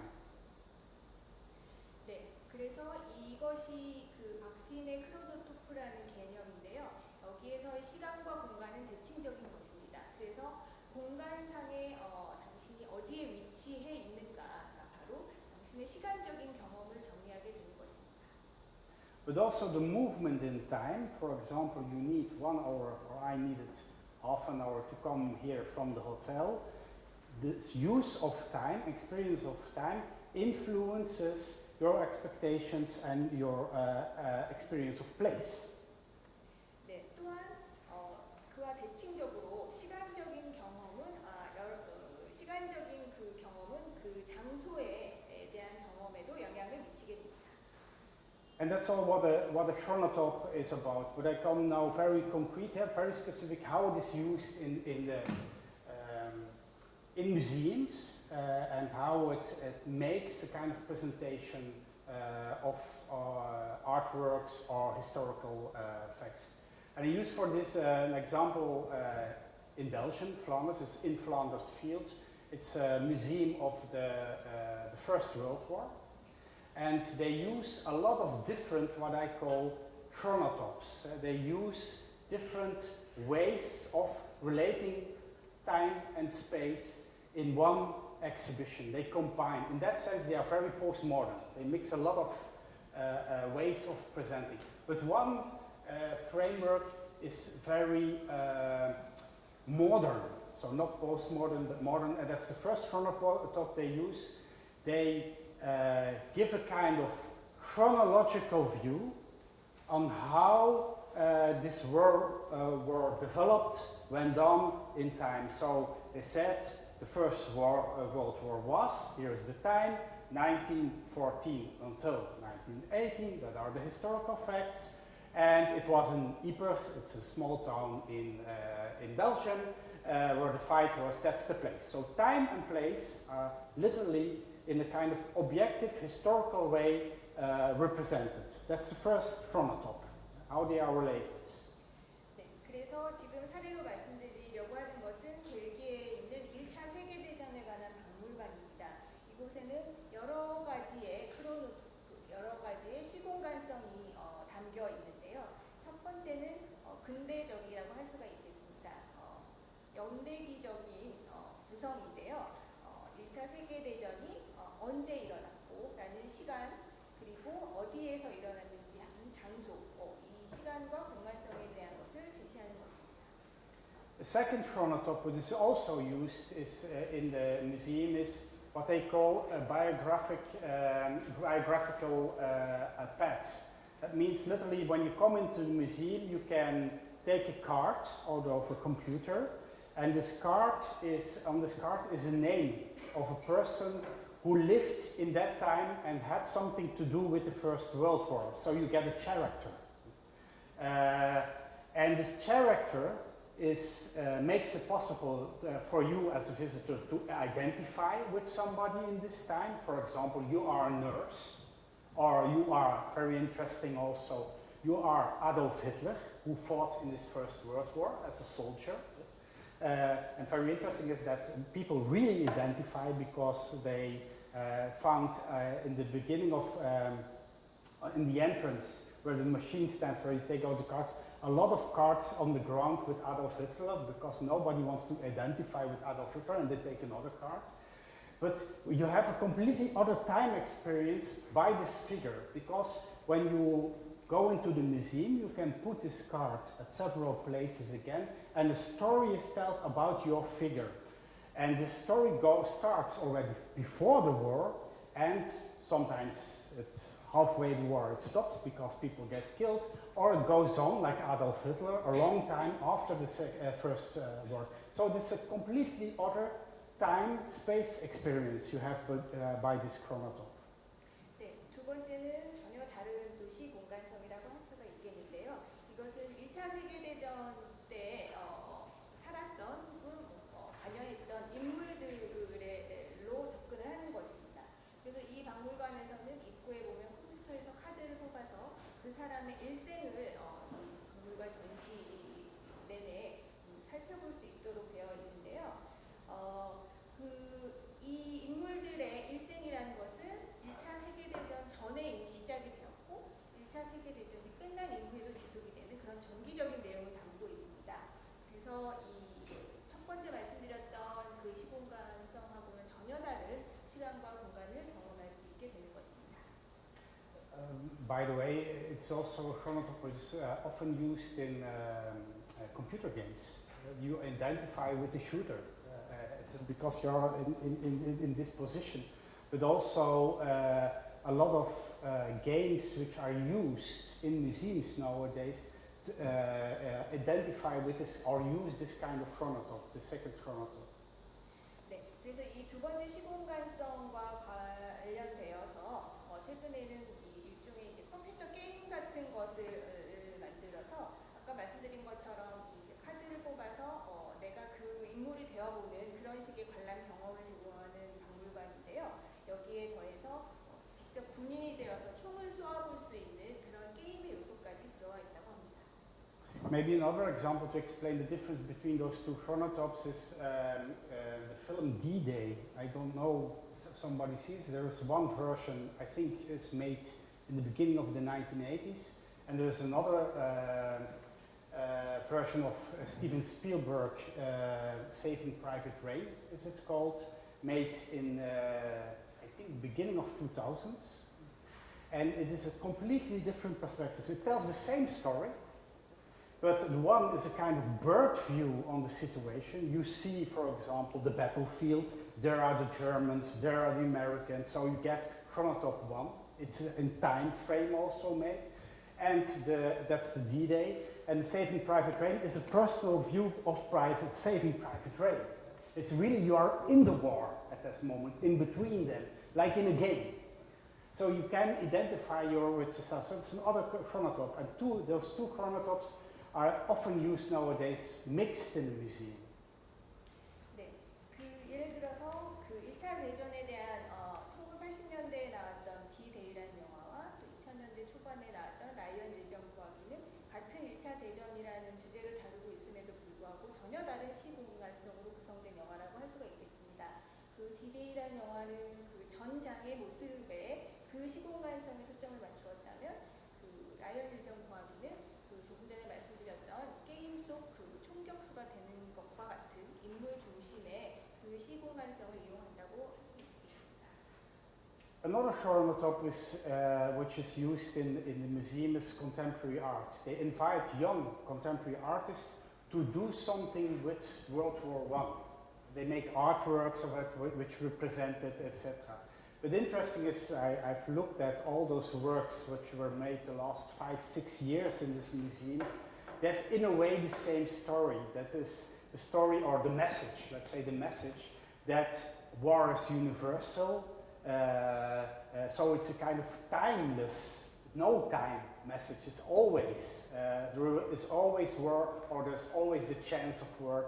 And there is most of the time also enormous peace message in this, as a kind of, in those works. So that's again another chronotop. It's, how do you call it? It goes beyond time and beyond space. It's universal. 네, 세 번째 시공간성은 보시는 것처럼 보편적이고 변함없는 메시지를 포함한 동시대 미술. 최근 5-6년간 이 박물관에서는 동시대 예술가들을 초청하여서 전쟁과 관련된 작품을 만들도록 하고 있다고 합니다. 흥미롭게도 이들 예술가들이 만드는 작품은 1차 대전에 관한 박물관에서 커미션을 주었음에도 불구하고 그 1차 대전 자체에 대한 이야기라기보다는 시대를 초월하는 어떤 전쟁의 어떤 그런 위험, 전쟁의 무서움, 그리고 평화에 대한 메시지를 담고 있었다고 합니다. 그래서 여기에서는 이 박물관이 담고 있었던 그런 시공간성을 다시 한번 뛰어넘는 어떤 보편적인 새로운 시공간성이 들어오게 되는 것입니다. And another chronotop, what is missing in the museum when I did my research, I discovered when I did my research in this museum, is in fact, for example, the economical and political facts, the situation before the war, as a kind of other chronotop. You can also look at the war in an economical way, looking at what was the economical situation, for example, of Germany in the 90s, how did it affect their position to go to war, or what was the political situation, etc., etc. This is missing in the museum. You have to go to the archives of the museum. It is there, but you have to go to the archives to find it. So there can be other chronotops in which time and place are related, for example, in a thematic way, economically, politically, which is missing in the museum. But the main thing what I wanted to say is you can use a lot of dramaturgies, or you can direct in a way, in different way, histories. And they can be mixed up, and they can use also, and what is important is that the visitor who comes in, most of the time choose one chronotop. Somebody is much more interested in the biographical path, another one is interested in historical facts, the one chronotop, and you see this, that visitors have their own preference or something like that. 네, 이 박물관을 연구하다 보니 빠져있는 시공간성을 찾을 수가 있었습니다. 그것은 이 1차 대전이 일어나게 만든 당시의 경제적인 상황, 정치적인 상황에 대한 내용은 빠져 있었다는 것입니다. 물론 이런 내용은 박물관 한켠에 있는 아카이브에서 역사적 사료들로 볼 볼 수 있게 되었지만 그것이 대중들에게 전시로서 제시되는 공간에는 나와 있지 않았다는 것입니다. 이처럼 연출 기법, 드라마투르기라고 할 수 있는 어떤 연출 기법을 통해서 이 다양한 시공간성을 제시할 수 있고 이것은 이 연출하는 사람, 매개하는 사람, 중재하는 사람, 이 사람들이 역사에 대한 다양한 방식을 제시하는 것이라고 할 수 있겠고 관람객들은 물론 이 모든 크로노토프를 다 경험하는 것이 아니라 본인이 선호하는 방식의 시공간성을 하나 선택을 해서 박물관을 경험하게 됩니다. So, and the main central point is so culture is represented in time and space. That was my central point, that's the chronotop. And now I want to come in, what is then the chronotop of this vertical world? In 19th century museums, how do we present, or what was the standard to present exhibitions related to time and space? And it's what I call local time, how it was presented. Local time means, first of all, the time is built up chronologically, or what I call monochronos, is one linear time. You go, that's why I put also this timeline on it. You go, for example, from the Iron Ages until to the Middle Ages, from the Middle Ages to modern times. Just this kind of historical way of telling a history. I think most of you had in primary school still the story.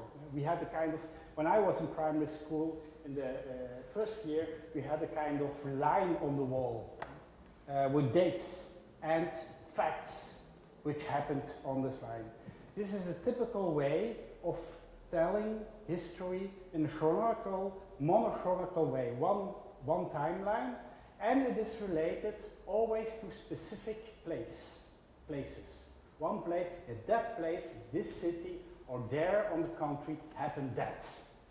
So it is a kind of factual way of telling histories. And also, again, classical, art historical canon is made like that. It's related. Rubens was painting in Antwerp at that moment, in this context. And that's why he makes those paintings.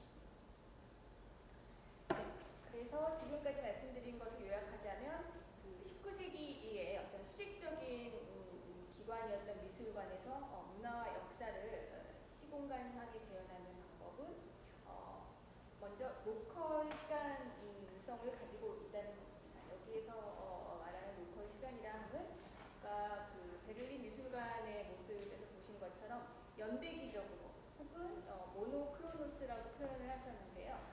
시간을 일직선으로 표현을 하는 것입니다. 그래서 박물관에서 우리가 흔히 보는 철기 시대부터 중세를 거쳐 현대에 이르는 그런 직선의 세계관인 것입니다. 그래서 우리가 이제 초등학교 때 역사를 배우는 방식은 여전히 이런 방식을 사용하는 경우가 많이 있습니다. 그래서 이 로컬 시간은 당연히 어떤 특정한 지역과 연결이 될 수밖에 없습니다. 그래서 이것은 역사를 사실적으로 제시하는 방법으로 그동안 이해가 되었고요. 그래서 예를 들어 루벤스가 엔트워프에서 이러이러한 그림을 그렸다라는 사실로서 이 그림의 시공간성, 역사가 설명이 되는 것입니다. And the place is certainly in the 19th century with the building of nation states, etc. The nation state, where all the things happens. So it's also a construction of national history at that moment. So in that sense, time was told in a one way, like an arrow in time, and it was located to this national history. That is the location. 네, 그래서 19세기에서 20세기로 넘어오던 그 시기에는 민족 국가들이 성립되던 시기였습니다. 그래서 이와 같은 로컬 시간성은 어떤 국가의 역사를 수립하는 데도 기여를 하게 되고요. 그래서 시간이라 하면 화살표처럼 일직선으로 움직이게 되는 것이고 그 화살표는 국가라는 공간의 특정한 그 공간의 위치에서 진행이 되게 되는 것입니다. And when you tell a story, a historical story in this way, it has certain consequences of how you understand or how you experience history or how you experience an art historical canon, for example, in an exhibition. First of all, you experience time or the past as a closed period, a story which is fixed. You get the facts. This is the art historical canon, and that's it. So this is a very important understanding of historical facts. Second, history is most of the time consecrated as being history. It's important because it is history. But by saying this, it is in fact saying it is important because those guys, those heroes, it's also most of the time a history, a man's history, which is told, are taken for granted in the way of how you talk. They are not discussed. It's impossible to discuss it. 네, 그래서 이와 같은 역사 인식에서는 역사적인 사실로서 충분한 것입니다. 그래서 이러한 역사는 신성시되는 것입니다. 역사가 그러했다라고 신성시되는 것이죠. 그래서 여기 보시는 것처럼 지금 슬라이드가 잠깐 꺼졌는데요.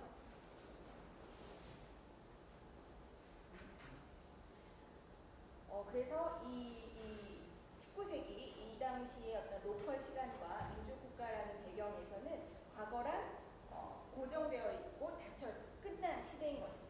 그리고 그 역사적 시기의 영웅들은 위대한 존재들이고 이 역사는 또한 역사적인 사실이기 때문에 절대적인 것입니다. 그래서 이로부터 민족주의가 생겨나게 되는 것이죠. So history is also something absolute. It is like it was and how it is presented. And it is presented like that. It is something absolute which you cannot relativize or you cannot discuss. It was like it is. It is how it was presented. And we all know, I think, some of you are historians or art historians. It is certainly how in the 19th century art historians also told history and dealt with history and learned and schooled also in history. There are historical facts and you have to find them out, of course, those historical facts, and you have to present them also as non-discussable facts.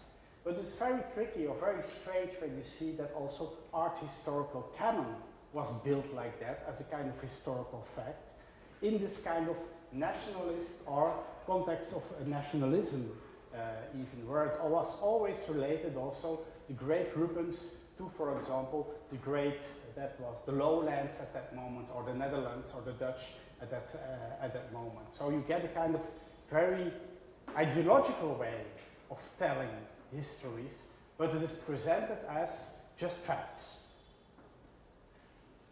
이 일반적인 역사와 마찬가지로 예술사 또한 이러한 식으로 구성이 되었습니다. 역사적인 사실로서 논쟁의 여지가 없는 그러한 규범과 같은 훌륭한 예술 작품으로서 제시가 되었는데 아까 말씀하신 것처럼 루벤스는 어떤 네덜란드, 이 더치라는 지역 민족 국가와 밀접하게 연관이 되어서 제시가 되었는데 사실 이러한 미술사뿐만 아니라 역사 또한 굉장히 어떤 이데올로기의 측면이 굉장히 개입이 되어 있음에도 불구하고 이것이 역사적인 사실로서 제시가 되는 것입니다.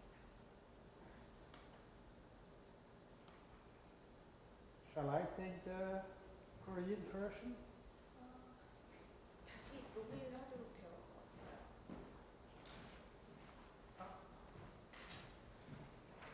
이걸 먼저 로그인해 주시면.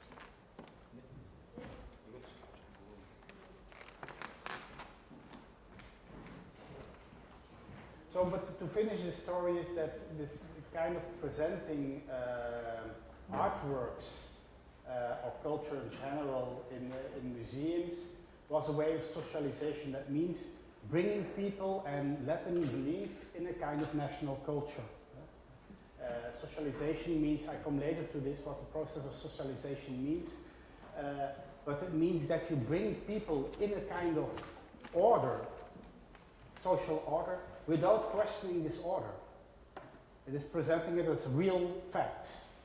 And again, and we all know this, like an art historical canon, is told in a very hierarchical sense. That are the real works where we stand for. And it is told also in a vertical way, top-down way. 네, 이러한 수직적인 기관 제도에서는 사회화가 일어난다고 할 수가 있겠습니다. 사람들로 하여금 이것이 우리 국가의 문화이다, 우리 국가의 전통이다라는 것을 믿게, 절대적인 질서로서 믿게 하는 그런 사회화가 일어나는 곳이라고 할 수가 있겠습니다. And it is a way of qualification. Qualification means always making a hierarchy, making an artistical hierarchy, for example. Talking about quality and not discussing the quality anymore. It is quality because it is Rubens. That's it. That's the historical fact or something like that. 네, 그래서 명작으로서의 자격이라 함은 어떤 토론과 논쟁의 대상인 것이 아니라 루벤스는 대화가이다라는 사실로서 그렇게 제시가 되는 것입니다. Okay, so that's how, again, history, art was presented in this vertical world. Now I want to go, I think, to the last slide of today, and I will look also to this world, how artists function and how this was protected by those vertical institutions. How artists were protected, but also how their creative labor of making things was built up in that time.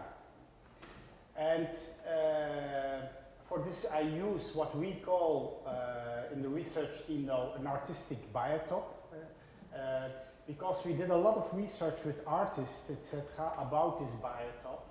And we asked a lot of artists, I think now 1,800 artists we interviewed all over Europe. We did surveys, but also qualitative research. I think until now 250 qualitative research. We went to visit in the studios, talked with them, etc., etc. And they came up always with, when we asked them, what do you need to have a good artistic life and career?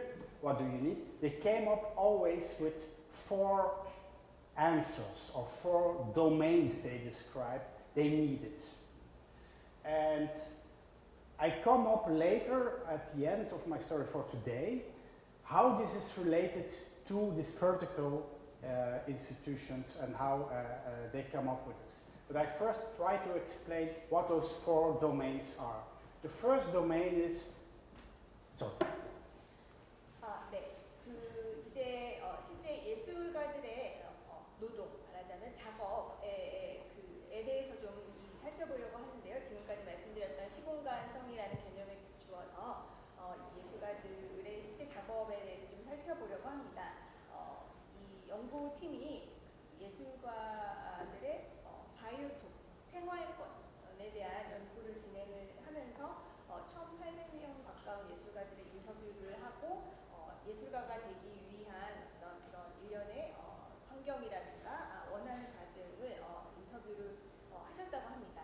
그래서 이 리서치 과정에서 나온 그 예술가들의 생활권을 구성하는 4가지의 영역을 유별할 수 있었습니다. So with the chronotops, I presented how art was presented in this vertical world. Now I will talk about how art is made in this vertical world. 네, 그래서 지금까지 말씀드린 수직적인 어떤 미술관의 제도라는 그 환경에서 예술가들의 이 4가지 영역은 어떻게 구성되었는가를 말씀드리고자 합니다. Or better to say, what is needed to make art on the long run in this age. 이 시기에 예술을 하기 위해서는 무엇을 필요로 하였는가를 말하는 것이라고 할 수 있겠습니다. So, again, when we interviewed those artists, going from visual artists to architects to opera singers, ballerinas, etc., they almost always give the same answers on the question, what do you need to build up an artistic career in what we called a sustainable way, on the long run? They came up with 4 domains. The first one is what we call the domestic space. 네, 그 인터뷰를 했던 예술가들은 단지 시각 예술가뿐만 아니라 오페라, 발레, 또 건축 분야에 종사하는 모든 예술가들을 망라하는 것이었습니다. 그래서 이들에게 물었던 것은 예술가로서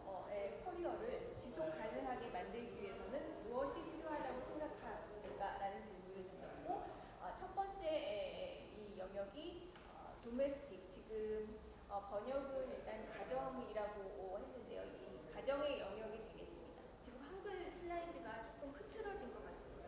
좀 비교하면서 보시면 좋겠습니다.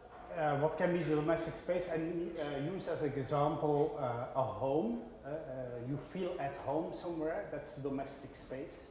Or in your private studio where you're making your work, etc. So it's a space of respect. That means that it's a cliché answer of a lot of artists who said, for example, the first one I ask if a work is well done is my boy or girlfriend. So it is you trust somebody, you have respect for somebody in this space, and you know you can trust him or her. It's also most of the partner is also the first mentioned person who says, never show this work to the world. Destroy it, please. It's not good enough.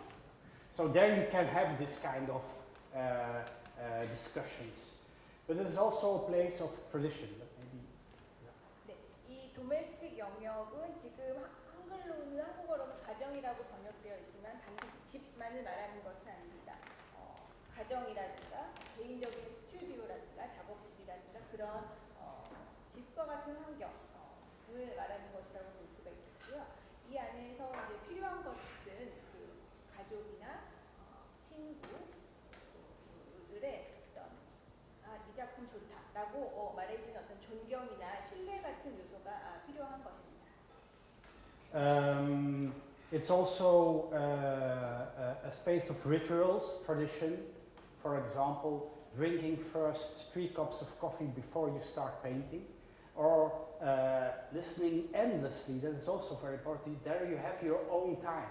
It means, for example, you can endlessly listen to the same CD, same music, or you can endlessly go to the same catalog again and again and again. That's the domestic space gives you this kind of time.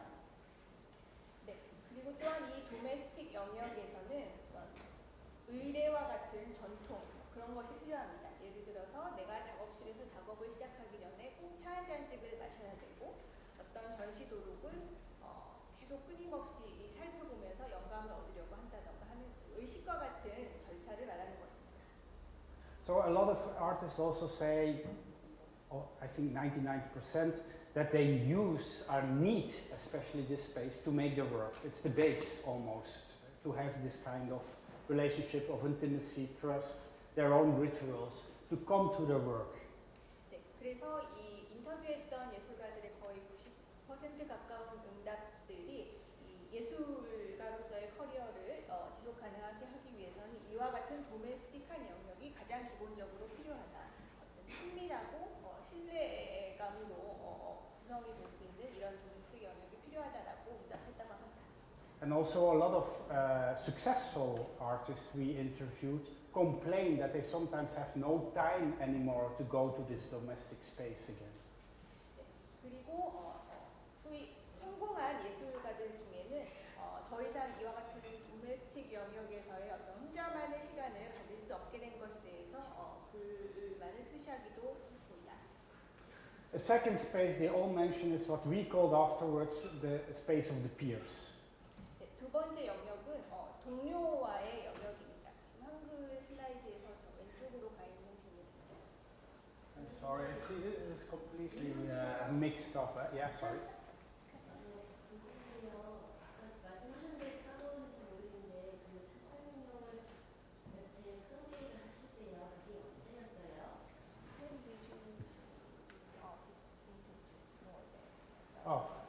We have a data set of artists already for now 20 years. So we started, the first artist we interviewed was already in 1980. 네, 지금 20년에 걸쳐서 Sorry, I'm wrong. 1994. 네, 20년에 걸쳐서 인터뷰를 하신 거고요. 1994년에 처음 시작하셨다고 합니다. 그러면 여기가 슬라이드에서요. 굳이 모던 아트라고 하시는 이유가 있어요? 1994년이면은 모던하고 다를 수도 있겠다 싶은데 네. 특별한 이유가 있으실까요? 네, 그건 제가 좀 설명드릴 수 있을 것 같은데요. 여기서 이제 모던이라는 용어를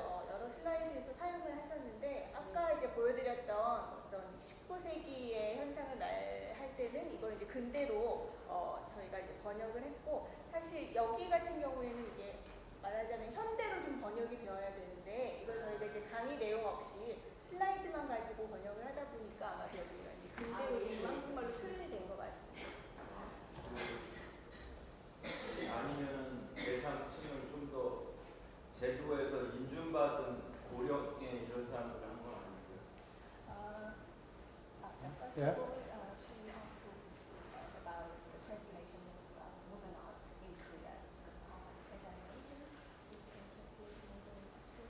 Yeah.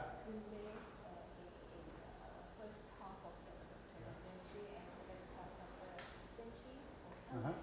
I think we need to 현대미술 for this slide rather than because you interviewed artists from 1994, which means No. because I understand this is confusing, but it's not because it is confusing, but it's not what you say.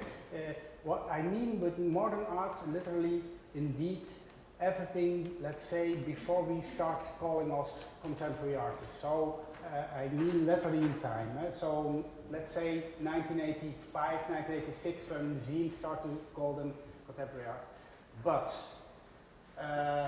of course we interviewed artists nowadays.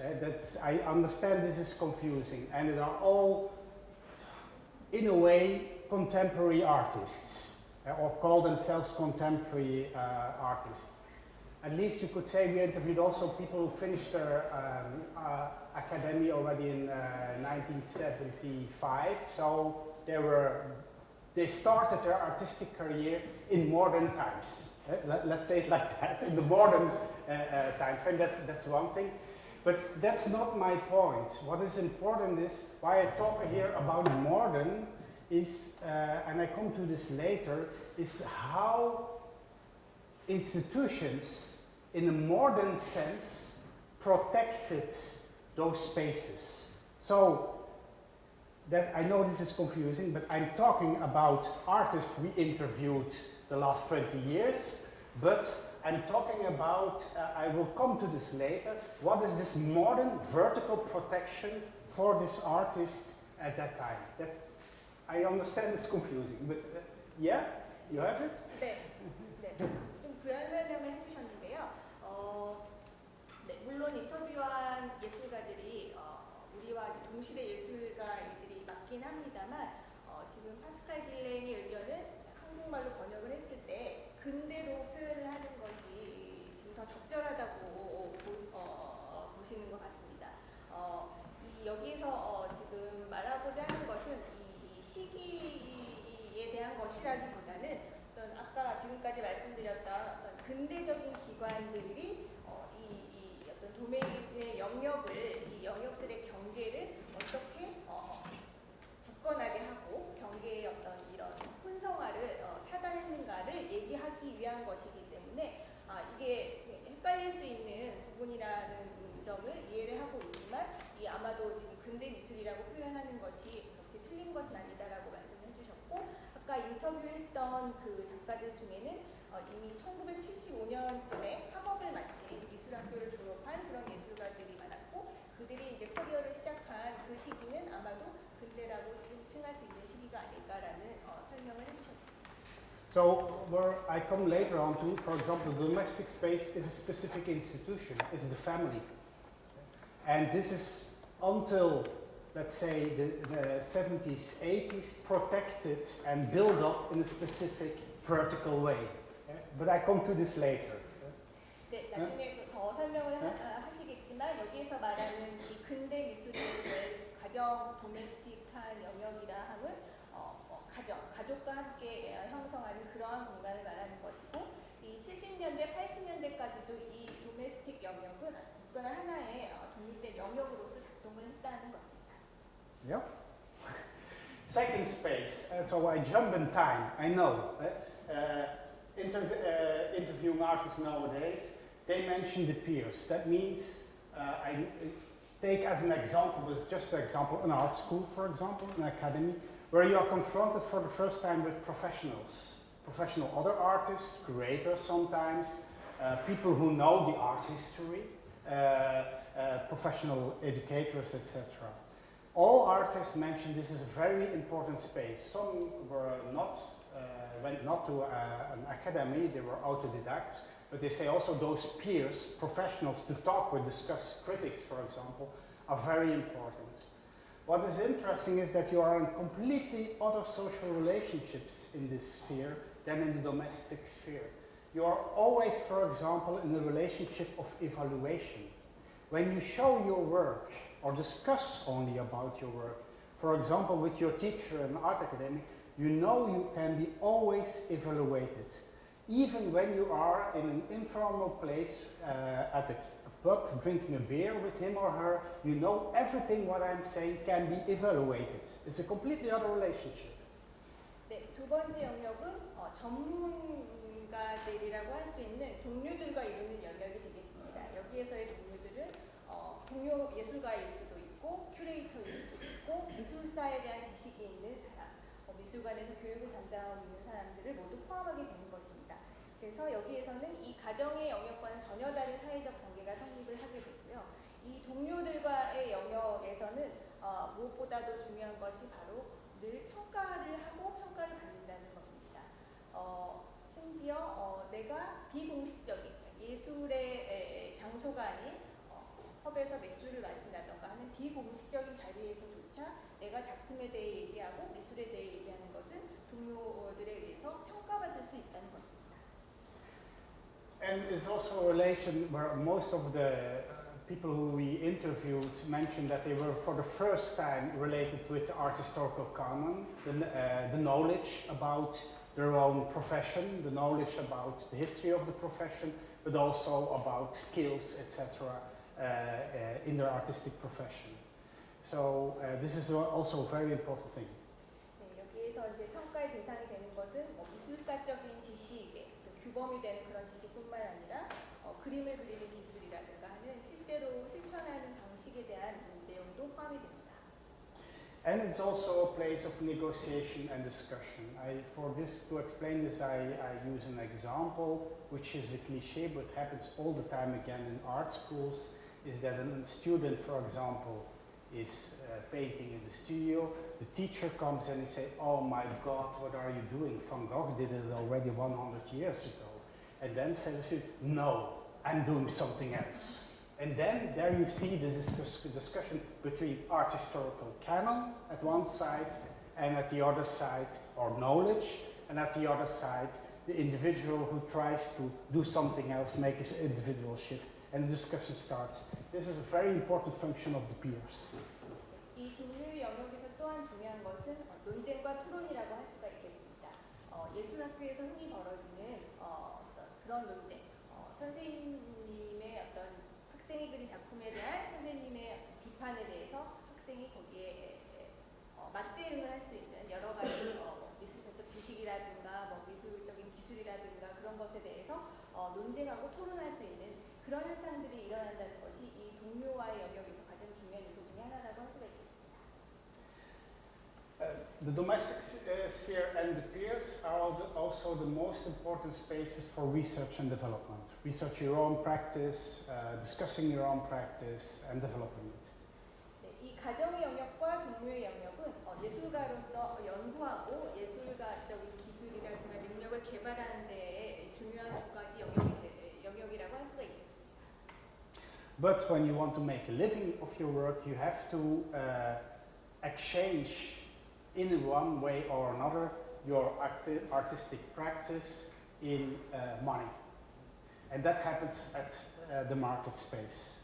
네, 이 가정과 동료의 영역이 그 연구와 개발에 중점을 두었다면 이제 예술로서 먹고 사는 일에 대한 영역이 있어야 하겠습니다. 그것이 바로 세 번째인 시장의 영역입니다.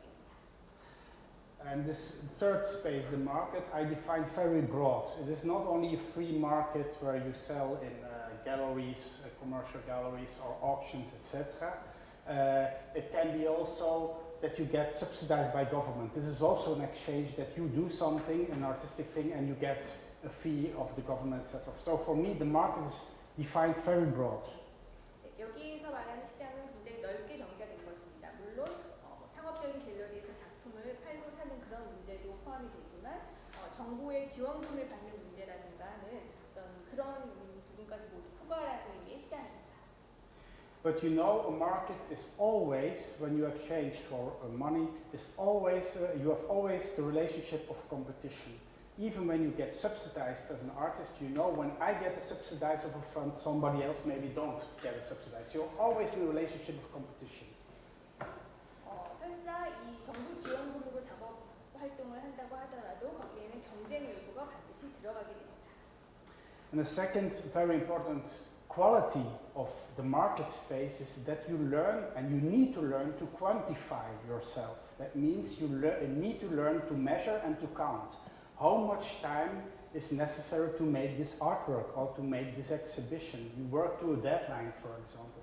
But also, how much money do I need to make an art constellation, etc. So you learn to count on the market. You learn to quantify your qualities. 이 시장의 영역의 두 번째 중요한 요소는 계량화를 할 수 있는 능력을 배워야 한다는 것입니다. 예술적인 질, 예술적인 품질을 소요 시간으로 계량화하고 데드라인에 맞춰야 하는 날짜로 카운트를 하고 하는 측정할 수 있고 양으로 표현할 수 있는 그러한 능력을 습득해야 합니다. So money is the central medium in this market space. And it's all about trade and exchange relationships. And that's why I use also the auction as a kind of ideal typical example of the market. Markets are everywhere, so I said also government can be, you can have a market relationship with the government when they give you subsidizing. But the auction is a very pure market in that sense that you can buy a work of art anonymous without knowing the artist, without knowing art history, very important. You just have the phone, and the only thing, phone for example, to an auction house, and the only thing what counts is money. When you have the money, you get the work. That's the only thing what counts. But it counts also when you buy a ticket for a theater piece.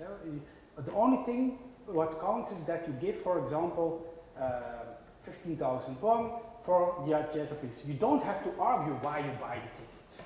The only thing is the money exchange for this. That's a pure market situation.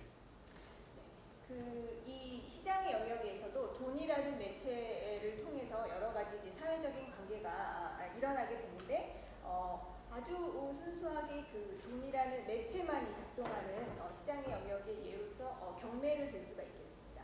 경매에서는 그 갤러리에서 하고는 다르게 익명으로 작품을 팔고 살 수 있는 그런 곳이기 때문입니다. But also, for example, a private collector don't have to argue at all why he buys this or this or this work. The only thing what counts is money, pure money. 네, 그리고 개인적인 컬렉터들이 작품을 사는 데 있어서도 이것이 좋은 작품이다 아니다를 논쟁할 필요가 없습니다. 나에게 그만큼의 돈이 있으면 그냥 작품을 사면 되는 것입니다. And this has also a positive side. It means also it makes you as an artist very free.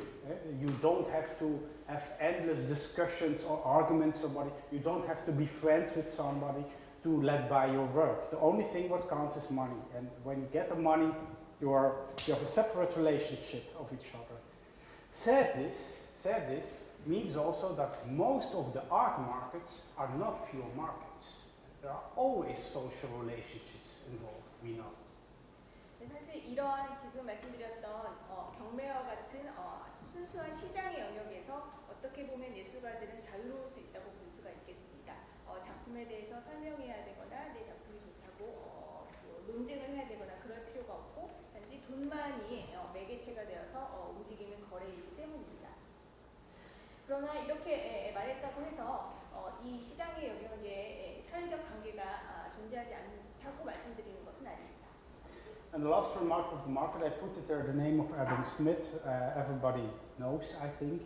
Adam Smith was very liberal theoretician about markets, and he described that, in fact, we could organize, I say it very blunt, in a way, as best the whole society as a kind of market. But he made two remarks to this, because this theory of Adam Smith is often used nowadays still. It's the man of the invisible hand, Adam Smith. He, in his days, already said, you can do this, organize whole society to make a best society as a market, but never do this for two things. Never do this for healthcare, and never do this for education. When you do this, when you organize education as a market, you destroy the market itself. I come to this later. 잘 아시다시피 아담 스미스의 경제 이론이 적용된다고 할 수가 있겠고, 거칠게 말하자면 좋은 사회라는 것은 하나의 거대한 시장이다. 보이지 않는 손에 의해서 작동하는 시장이다라고 말을 할 수가 있겠습니다. 그러나 여기에서 예외가 되는 두 가지 분야가 있으니 그것은 바로 의료 분야와 교육 분야가 될 것입니다. 이 교육 분야를 시장으로 접근하는 순간 시장 그 자체가 붕괴되고 말 것이다 라고 말했습니다. But anyway, so you need this market as an artist to survive, to make a living of your work. And now I jump to the last space, the civil space. 네, 그래서 이 시장의 영역이 예술가들이 직업으로서 거래를 할 수 있게 만드는 영역이라고 할 수 있겠고요. 마지막 영역은 시민의 영역입니다. As an example, you could imagine a classical public museum. 네, 전통적인 공공미술관을 생각해 보십시오. So what is important in the civil space is first of all representation. That means that you represent your work and try to build up a public support for your work. This is something else than consumers which buy your work. It means really that you try to find support for your artistic ideas and try to give it kind of argumentational qualities in it. 네, 여기 이 시민의 영역, 공공미술관이나 박물관을 생각을 해보시면 지금 한국어로는 지금 대의라고 번역이 되어 있는데요. 어떤 재현이라고도 해석을 할 수가 있을 것 같습니다. 나의 작품을 이 공공미술관에 전시할 수 있다는 것은 이에 대한 대중, 퍼블릭, 공공의 지지를 받을 수 있다는 뜻이 되기 때문입니다. And especially since modernity and modern art, so let's say start of the 20th century, this space is very important because we all know when you, for example, like Marcel Duchamp puts an urinoir in a museum, you have to argue, and you have to argue again and again why this is art. So when you bring in something very innovative at a certain moment, you have to explain again and again and find public support to get it respected as a work of art. And that's why the civil space is so important. So it's the place of arguments, debate, critics, etc. 네, 잘 아시다시피 20세기 초 마르셀 듀샹이 변기를 미술관에 전시를 하고 이것이 예술 작품이라는 것에 대해 주장하고 또 그것에 대한 어떤 지지가 성립을 함으로써 이것이 예술 작품으로서의 지위를 획득하게 되는 것입니다. 그래서 이 시민의 영역에서는 논쟁하고 주장하는 일이 매우 중요합니다. Now the last thing what is important about this call it biotop is, and that's why we call it also a biotop, is that all artists mentioned that it is important to find a balance between those four spaces. So sometimes you need to go back to domestic space, but you definitely need also a market. But don't stick too long in the market because you miss your place of research and development, etc. So you have to balance between those four. Keep them alive, all four. 네, 그래서 여기서 중요한 것은 이 네 가지 영역 간의 균형을 유지하면서 예술가로서의 커리어를 꾸려나가는 일입니다. So when artists develop a lot of strategies to do this also, but when they don't, they get in problems. For example, we interviewed a lot of successful artists who, like for example, the Belgian artist painter Luc Tuynmans, who makes millions for one painting nowadays. Well, Luc Tuynmans has a very specific problem, but which is so cliché in the visual art world. He has an alcohol problem. And a lot of artists we interviewed said, come to interview us before 11 o'clock in the morning, because they start drinking afterwards. This happens especially with very successful artists. Why? they don't have the time to go back to the domestic space or the peers, and why I'll tell in a second. 네, 이 인터뷰한 예술가들이 이 네 가지 영역의 균형을 맞추기 위해서 여러 가지 전략을 구사를 하고 있습니다. 하는 것으로 나타났습니다. 그리고 이제 그 중에는 뭐 여러 가지 문제에 직면하는 예술가들도 있는데요. 성공한 예술가들 중에 한 명인 릭타이만 같은 경우에는 알코올 문제를 갖고 있어서 이 인터뷰를 하러 간다고 했을 때 11시 이전에 와야 일단은 인터뷰할 수 있다. 그 이후로는 계속 술을 마셔야 되기 때문이라고 답을 했다고 합니다. 이런 문제를 이제 갖게 된 것은 이 도메스틱과 피어스 영역으로 돌아갈 수 있는 시간이 없을 만큼 성공한 예술가가 됨으로써 맞닥뜨리게 되는 문제라고 할 수가 있겠습니다. And drinking is only one thing, it can be also burnout, of course, we all know, depression, etc. A lot of, especially individual artists who work on the individual level, have those problems when they are very successful, and that's very interesting. And why is this now?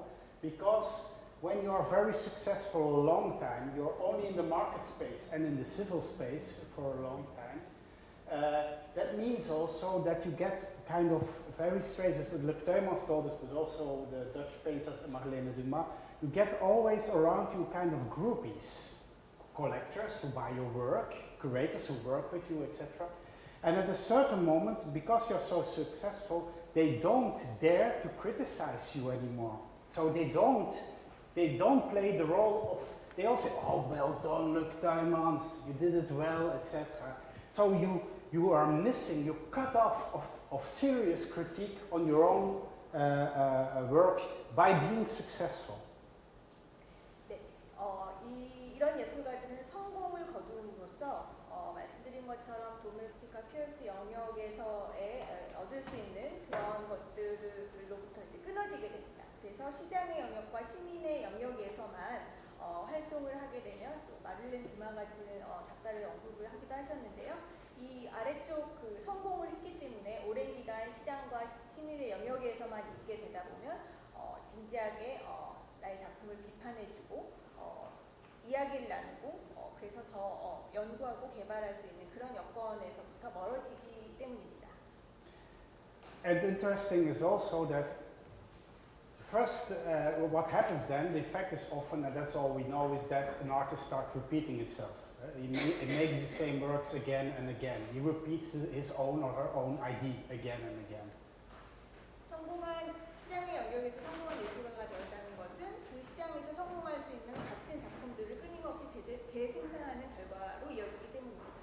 But the interesting thing now is what we discovered in the interviews. The first one who knows this is the artist himself. And that is so frustrating for an artist who is successful. He knows that he is repeating himself. He tries to get out, and it doesn't work because his head is not empty enough to do this and to make a kind of shift in his thinking. And then depression starts, alcoholic problems start, burnout starts, etc. 네, 그리고 이러한 문제들을 가장 먼저 발견하고 알게 되는 사람은 예술가 자신이 되는 것입니다. 그래서 성공의 길을 갈 것인가 아니면 이 네 가지 영역의 균형을 맞출 것인가에 대한 고민이 시작되는 것입니다. But also, of course, I stress now people who only stayed in the market too long are in the civil space and had no time anymore to go to research and development spaces. But also when you only stay, for example, in the domestic space, you are busy with creative therapy or creative work, but as a hobbyist, but it's not you are not a professional artist. So in that sense, there is also balance in the other way around necessary, of course.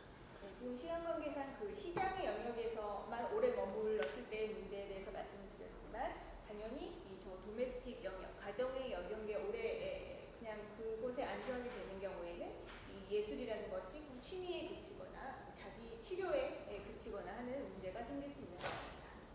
Or when you only stay in the press, you stay only endlessly discussing without making anything. 네, 이 동료의 영역에만 오래 머물게 될 경우에는 끊임없이 이 현학적인 얘기만 할 뿐 실제적인 작품으로 나올 수 없게 되는 것이죠. So again, and that's my final point also of today, is that those four spheres and the balance between those four spheres is very important nowadays still for artists on the individual level. 네, 이러한 네 가지 영역의 균형을 맞춘다는 것은 오늘날의 예술가들에게도 매우 중요한 문제입니다. So in their head, this is very important to find this balance between those four spaces. 머릿속에서는 이 네 가지 영역의 균형을 맞추는 일의 중요성에 대해서 알고 있습니다. I know I jump back in time to modern times and the vertical world. Those spaces in modern times, let's say starting from the 19th century until the 70s, 80s, were protected on a collective level by institutions.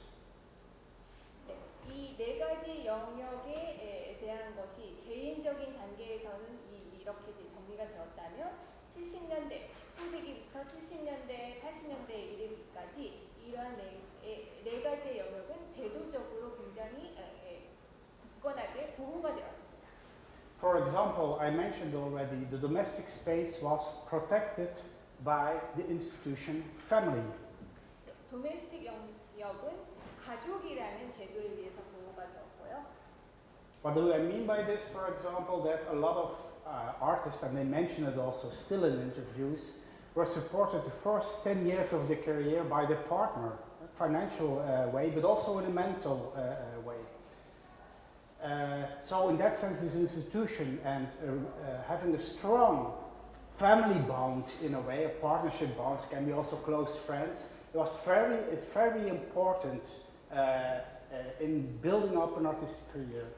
네, 이 인터뷰한 예술가들의 상당수가 예술가로서의 커리어를 시작한 첫 10년 동안은 가족이나 파트너로부터의 지원으로서 그것이 유지되었다고 말했습니다. 이 여기에서의 지원이라 함은 정신적인 지원 그리고 금전적인 지원을 모두 포함하는 것입니다. So, and that's the main point. Let's say until the 70s, 80s, before the shift, those different spaces were protected on a collective institutional way. And this changes completely after the 70s, 80s. 네, 7, 80년대까지는 이러한 영역이 아까 말씀드린 것처럼 가족이라는 어떤 집단, 그 각각의 집단에 의해서 제도적으로 보호가 되었다면 초반에 말씀드렸던 어떤 그런 거시적인 사회적 변화에 의해서 이것이 전혀 다른 모습을 띠게 됩니다. But that's for the coming days. 네, 오늘은 일단 여기까지 강연 내용을 다루려고 합니다. Maybe when there are still questions or remarks or... 질문이나 의견 있으시면 주십시오.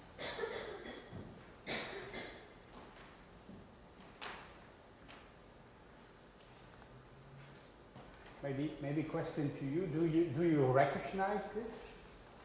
I mean, as a kind of experience, do you experience this also like that or not?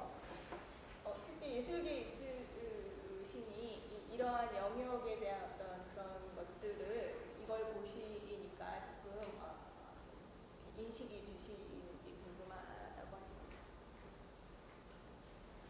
Are there things you don't recognize or things you yes, but you have to add this or something like that?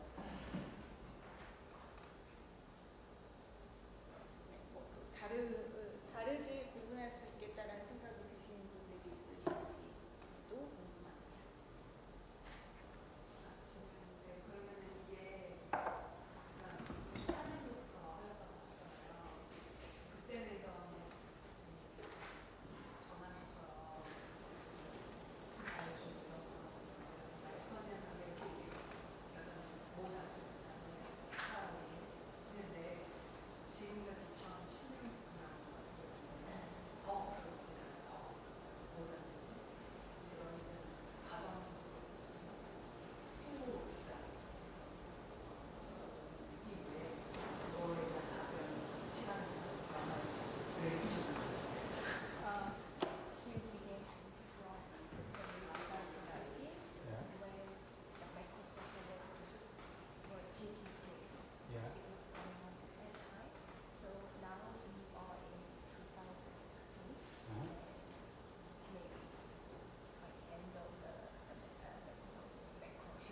Did you see any changes in this period of time from the early 1990s to now in terms of the boundaries between these four domains? Yes, but that will be my story the coming days. Indeed, sure, I see shifts. Also, how this completely not collapses, but becomes something different. It stays in the mind on this because we interviewed them now, where it's in the mind of artists that they need those spaces. But on an institutional level, there's a huge shift on this biotop, and that's the main shift, I think, for the artistic world. But that's for tomorrow or the day after.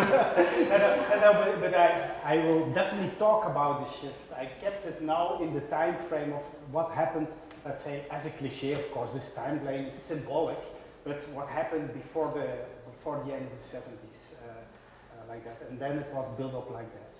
네, 내일 이어서 또 말씀드리겠지만 이러한 영역의 구분이 오늘날 완전히 붕괴된 것은 전혀 아니고요.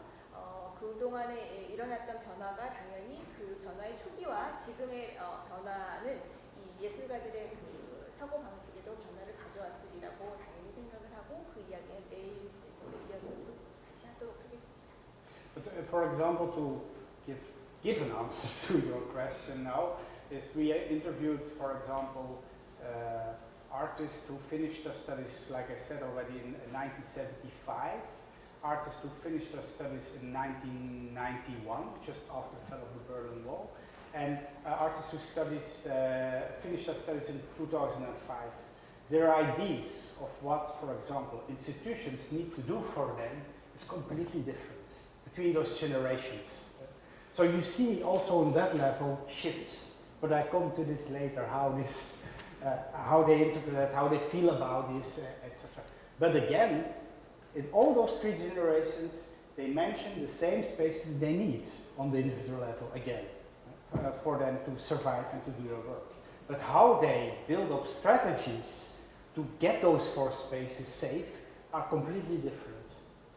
네, 그래도 오늘 질문해 주신 거에 대해서 간단하게 답변 드리자면 인터뷰한 예술가들 중에 아까 말씀드린 것처럼 75년에 70년대 중반에 예술학교를 마친 예술가, 그리고 베를린 장벽 무너진 이후에 바로 1991년에 졸업한 예술가, 그리고 또 2005년에 예술학교를 졸업한 예술가, 이렇게 서로 다른 세대들이 있었고, 이들이 이런 기관들이, 제도들이 예술가로서 본인의 커리어에 무엇을 제공해 줬으면 하는가라고 얘기하는 것이 저마다 다르다고 합니다.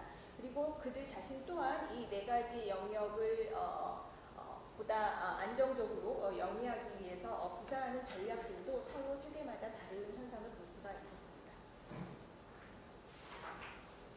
네. 두 가지 질문하고 싶은데요. 이 분류책이 어떻게 나왔는지 사실 궁금하거든요. 제가 놓쳤는지 모르겠는데.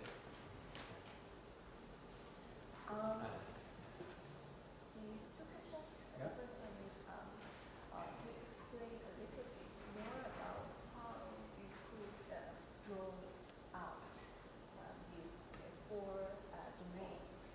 Yeah, sure. First of all, as a remark, is of course artists didn't mention the domestic space as a space in the interviews, etc.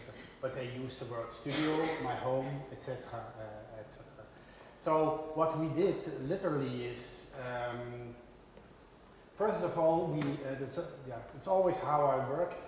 I call it the experimental phase of research. So we do a lot of informal chats, talks with a lot of interviews, go drinking with them, go in the restaurant, go to the studio, talk about their work, etc. And in the talks, of course, we do, that's the first thing what we do. The second thing is what we do related to those informal talks, based on those informal talks, making in-depth interviews.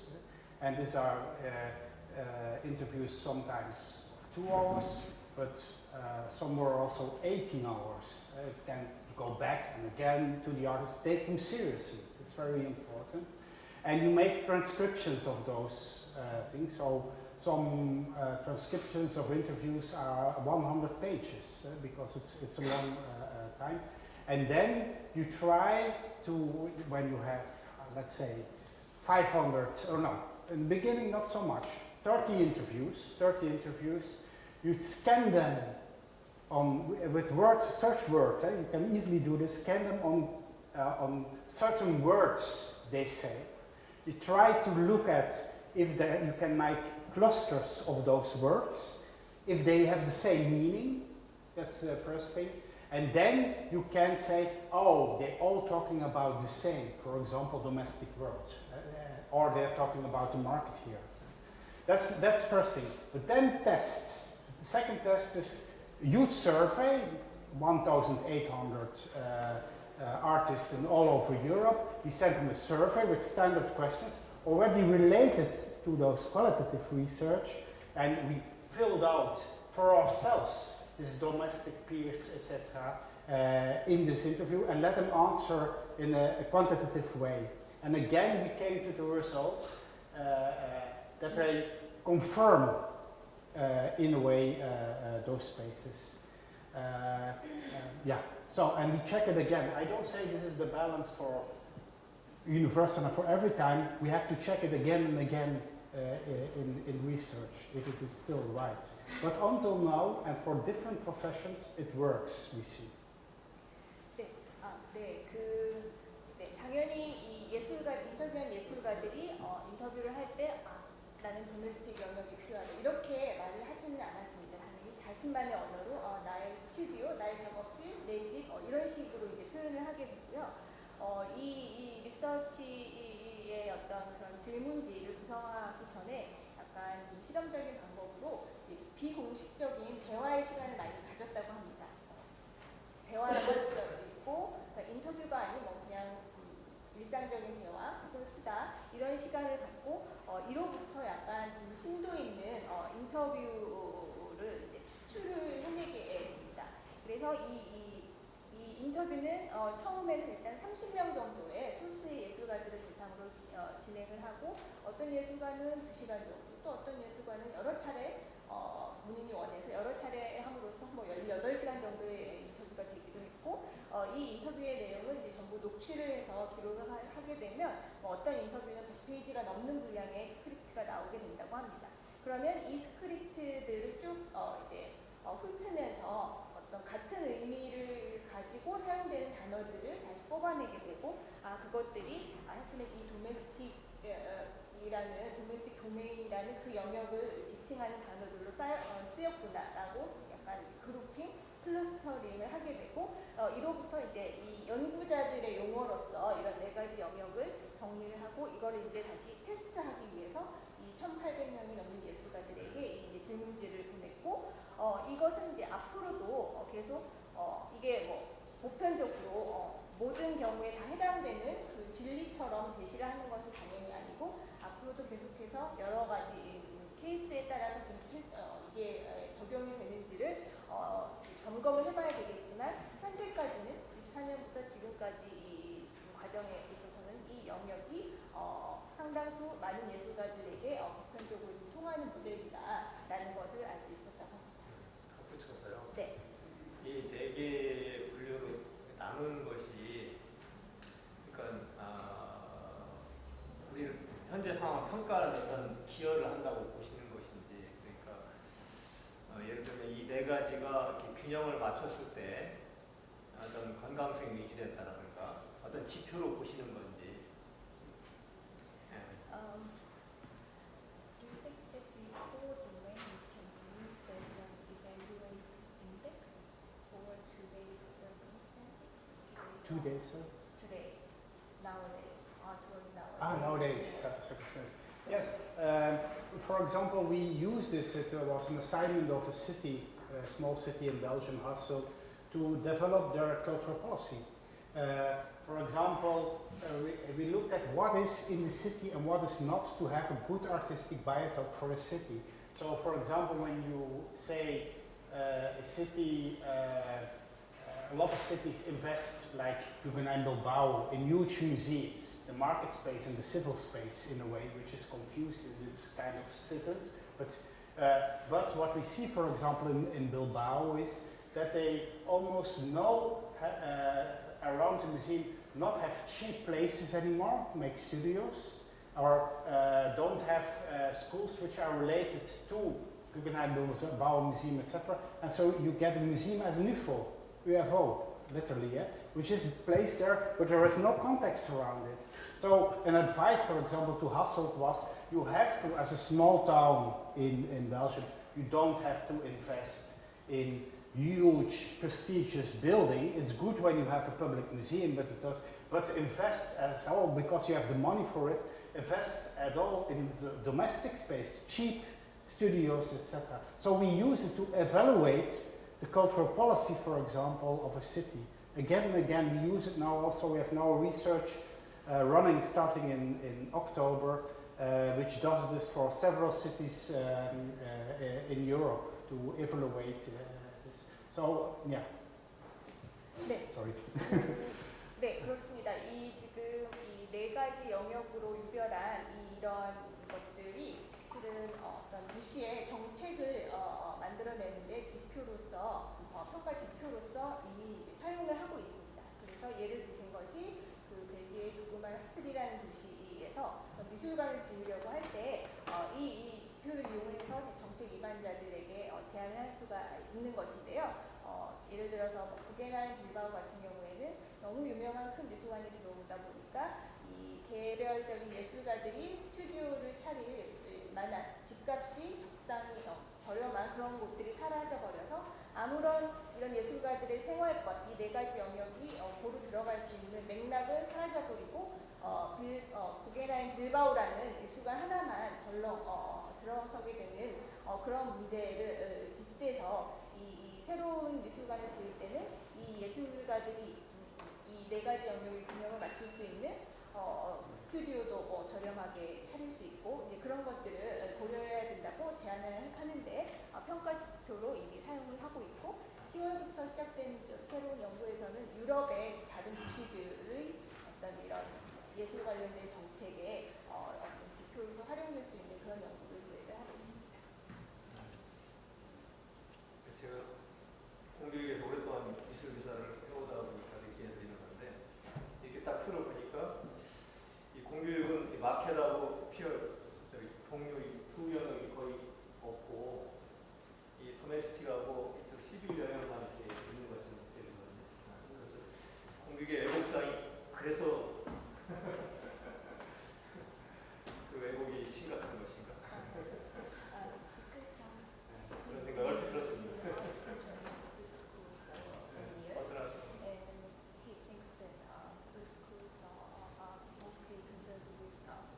Domestic and civil domains, not really peers anymore in domains.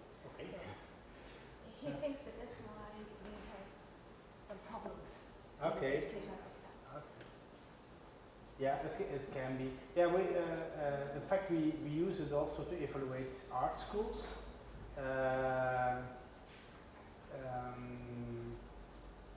And also even museums. You could say a museum is in the civil space, of course, at the first place, but a museum also has to take care of all those other spheres to be a well-functioning, good museum in a certain context. So you have to be aware. I'm running forward now to the coming days, but for example, we saw in the city of Amsterdam that they invested the last 10 years enormous and prestigious buildings, but the artists are running out the city. They are going, so they are, the museums themselves are destroying the humus, the ground where they stand on, by making the ground and the buildings in their neighborhood very expensive, that no artist anymore can pay this place. So that's how we look at it and evaluate also policies, etc. And then the policy has to balance, or an institution has to balance. And it can be also definitely for an art school. But it's very strange that you say that there is no, that means that there is no peers in your art school. That would be very strange, no? 말씀하신 것처럼 그런 문제일 수 있겠다고 보입니다. 왜냐하면 공공미술관 같은 경우에도 대체로 이 시리의 영역, 시민의 영역에서 작동을 하는 기관이기 때문에 다른 쪽은 시장이라든가 그런 쪽은 좀 간과하기가 쉬운데 사실은 이 미술관이라는 그 시민의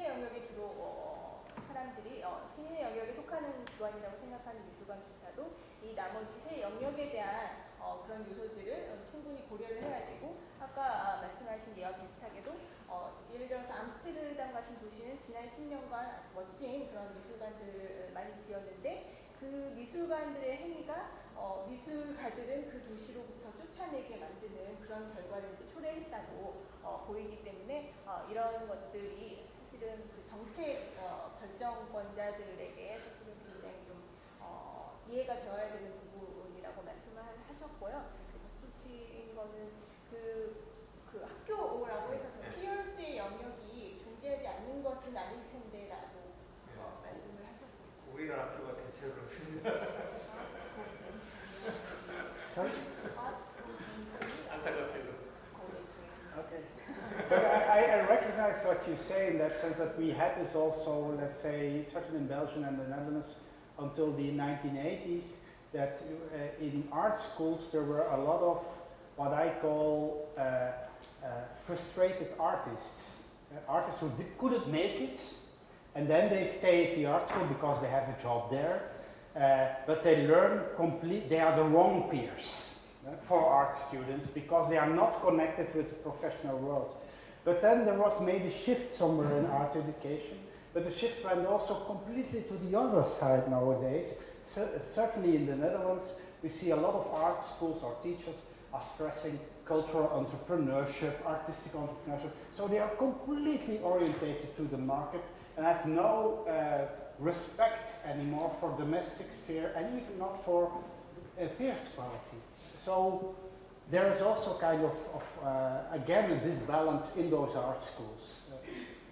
네, 사실 말씀하신 부분은 어느 정도 이해를 하는 것이 이 네덜란드나 벨기에 같은 지역에서도 1980년대까지는 뭔가 예술가로서 나아가기 어려운 사람들이 이제 학교에 머무르면서 그 전문가적인 피어가 아닌 학생들만을 대상으로 하는 데서 머무름으로써 어떤 여러 가지 문제가 이제 생겼었다고 말씀을 하셨습니다.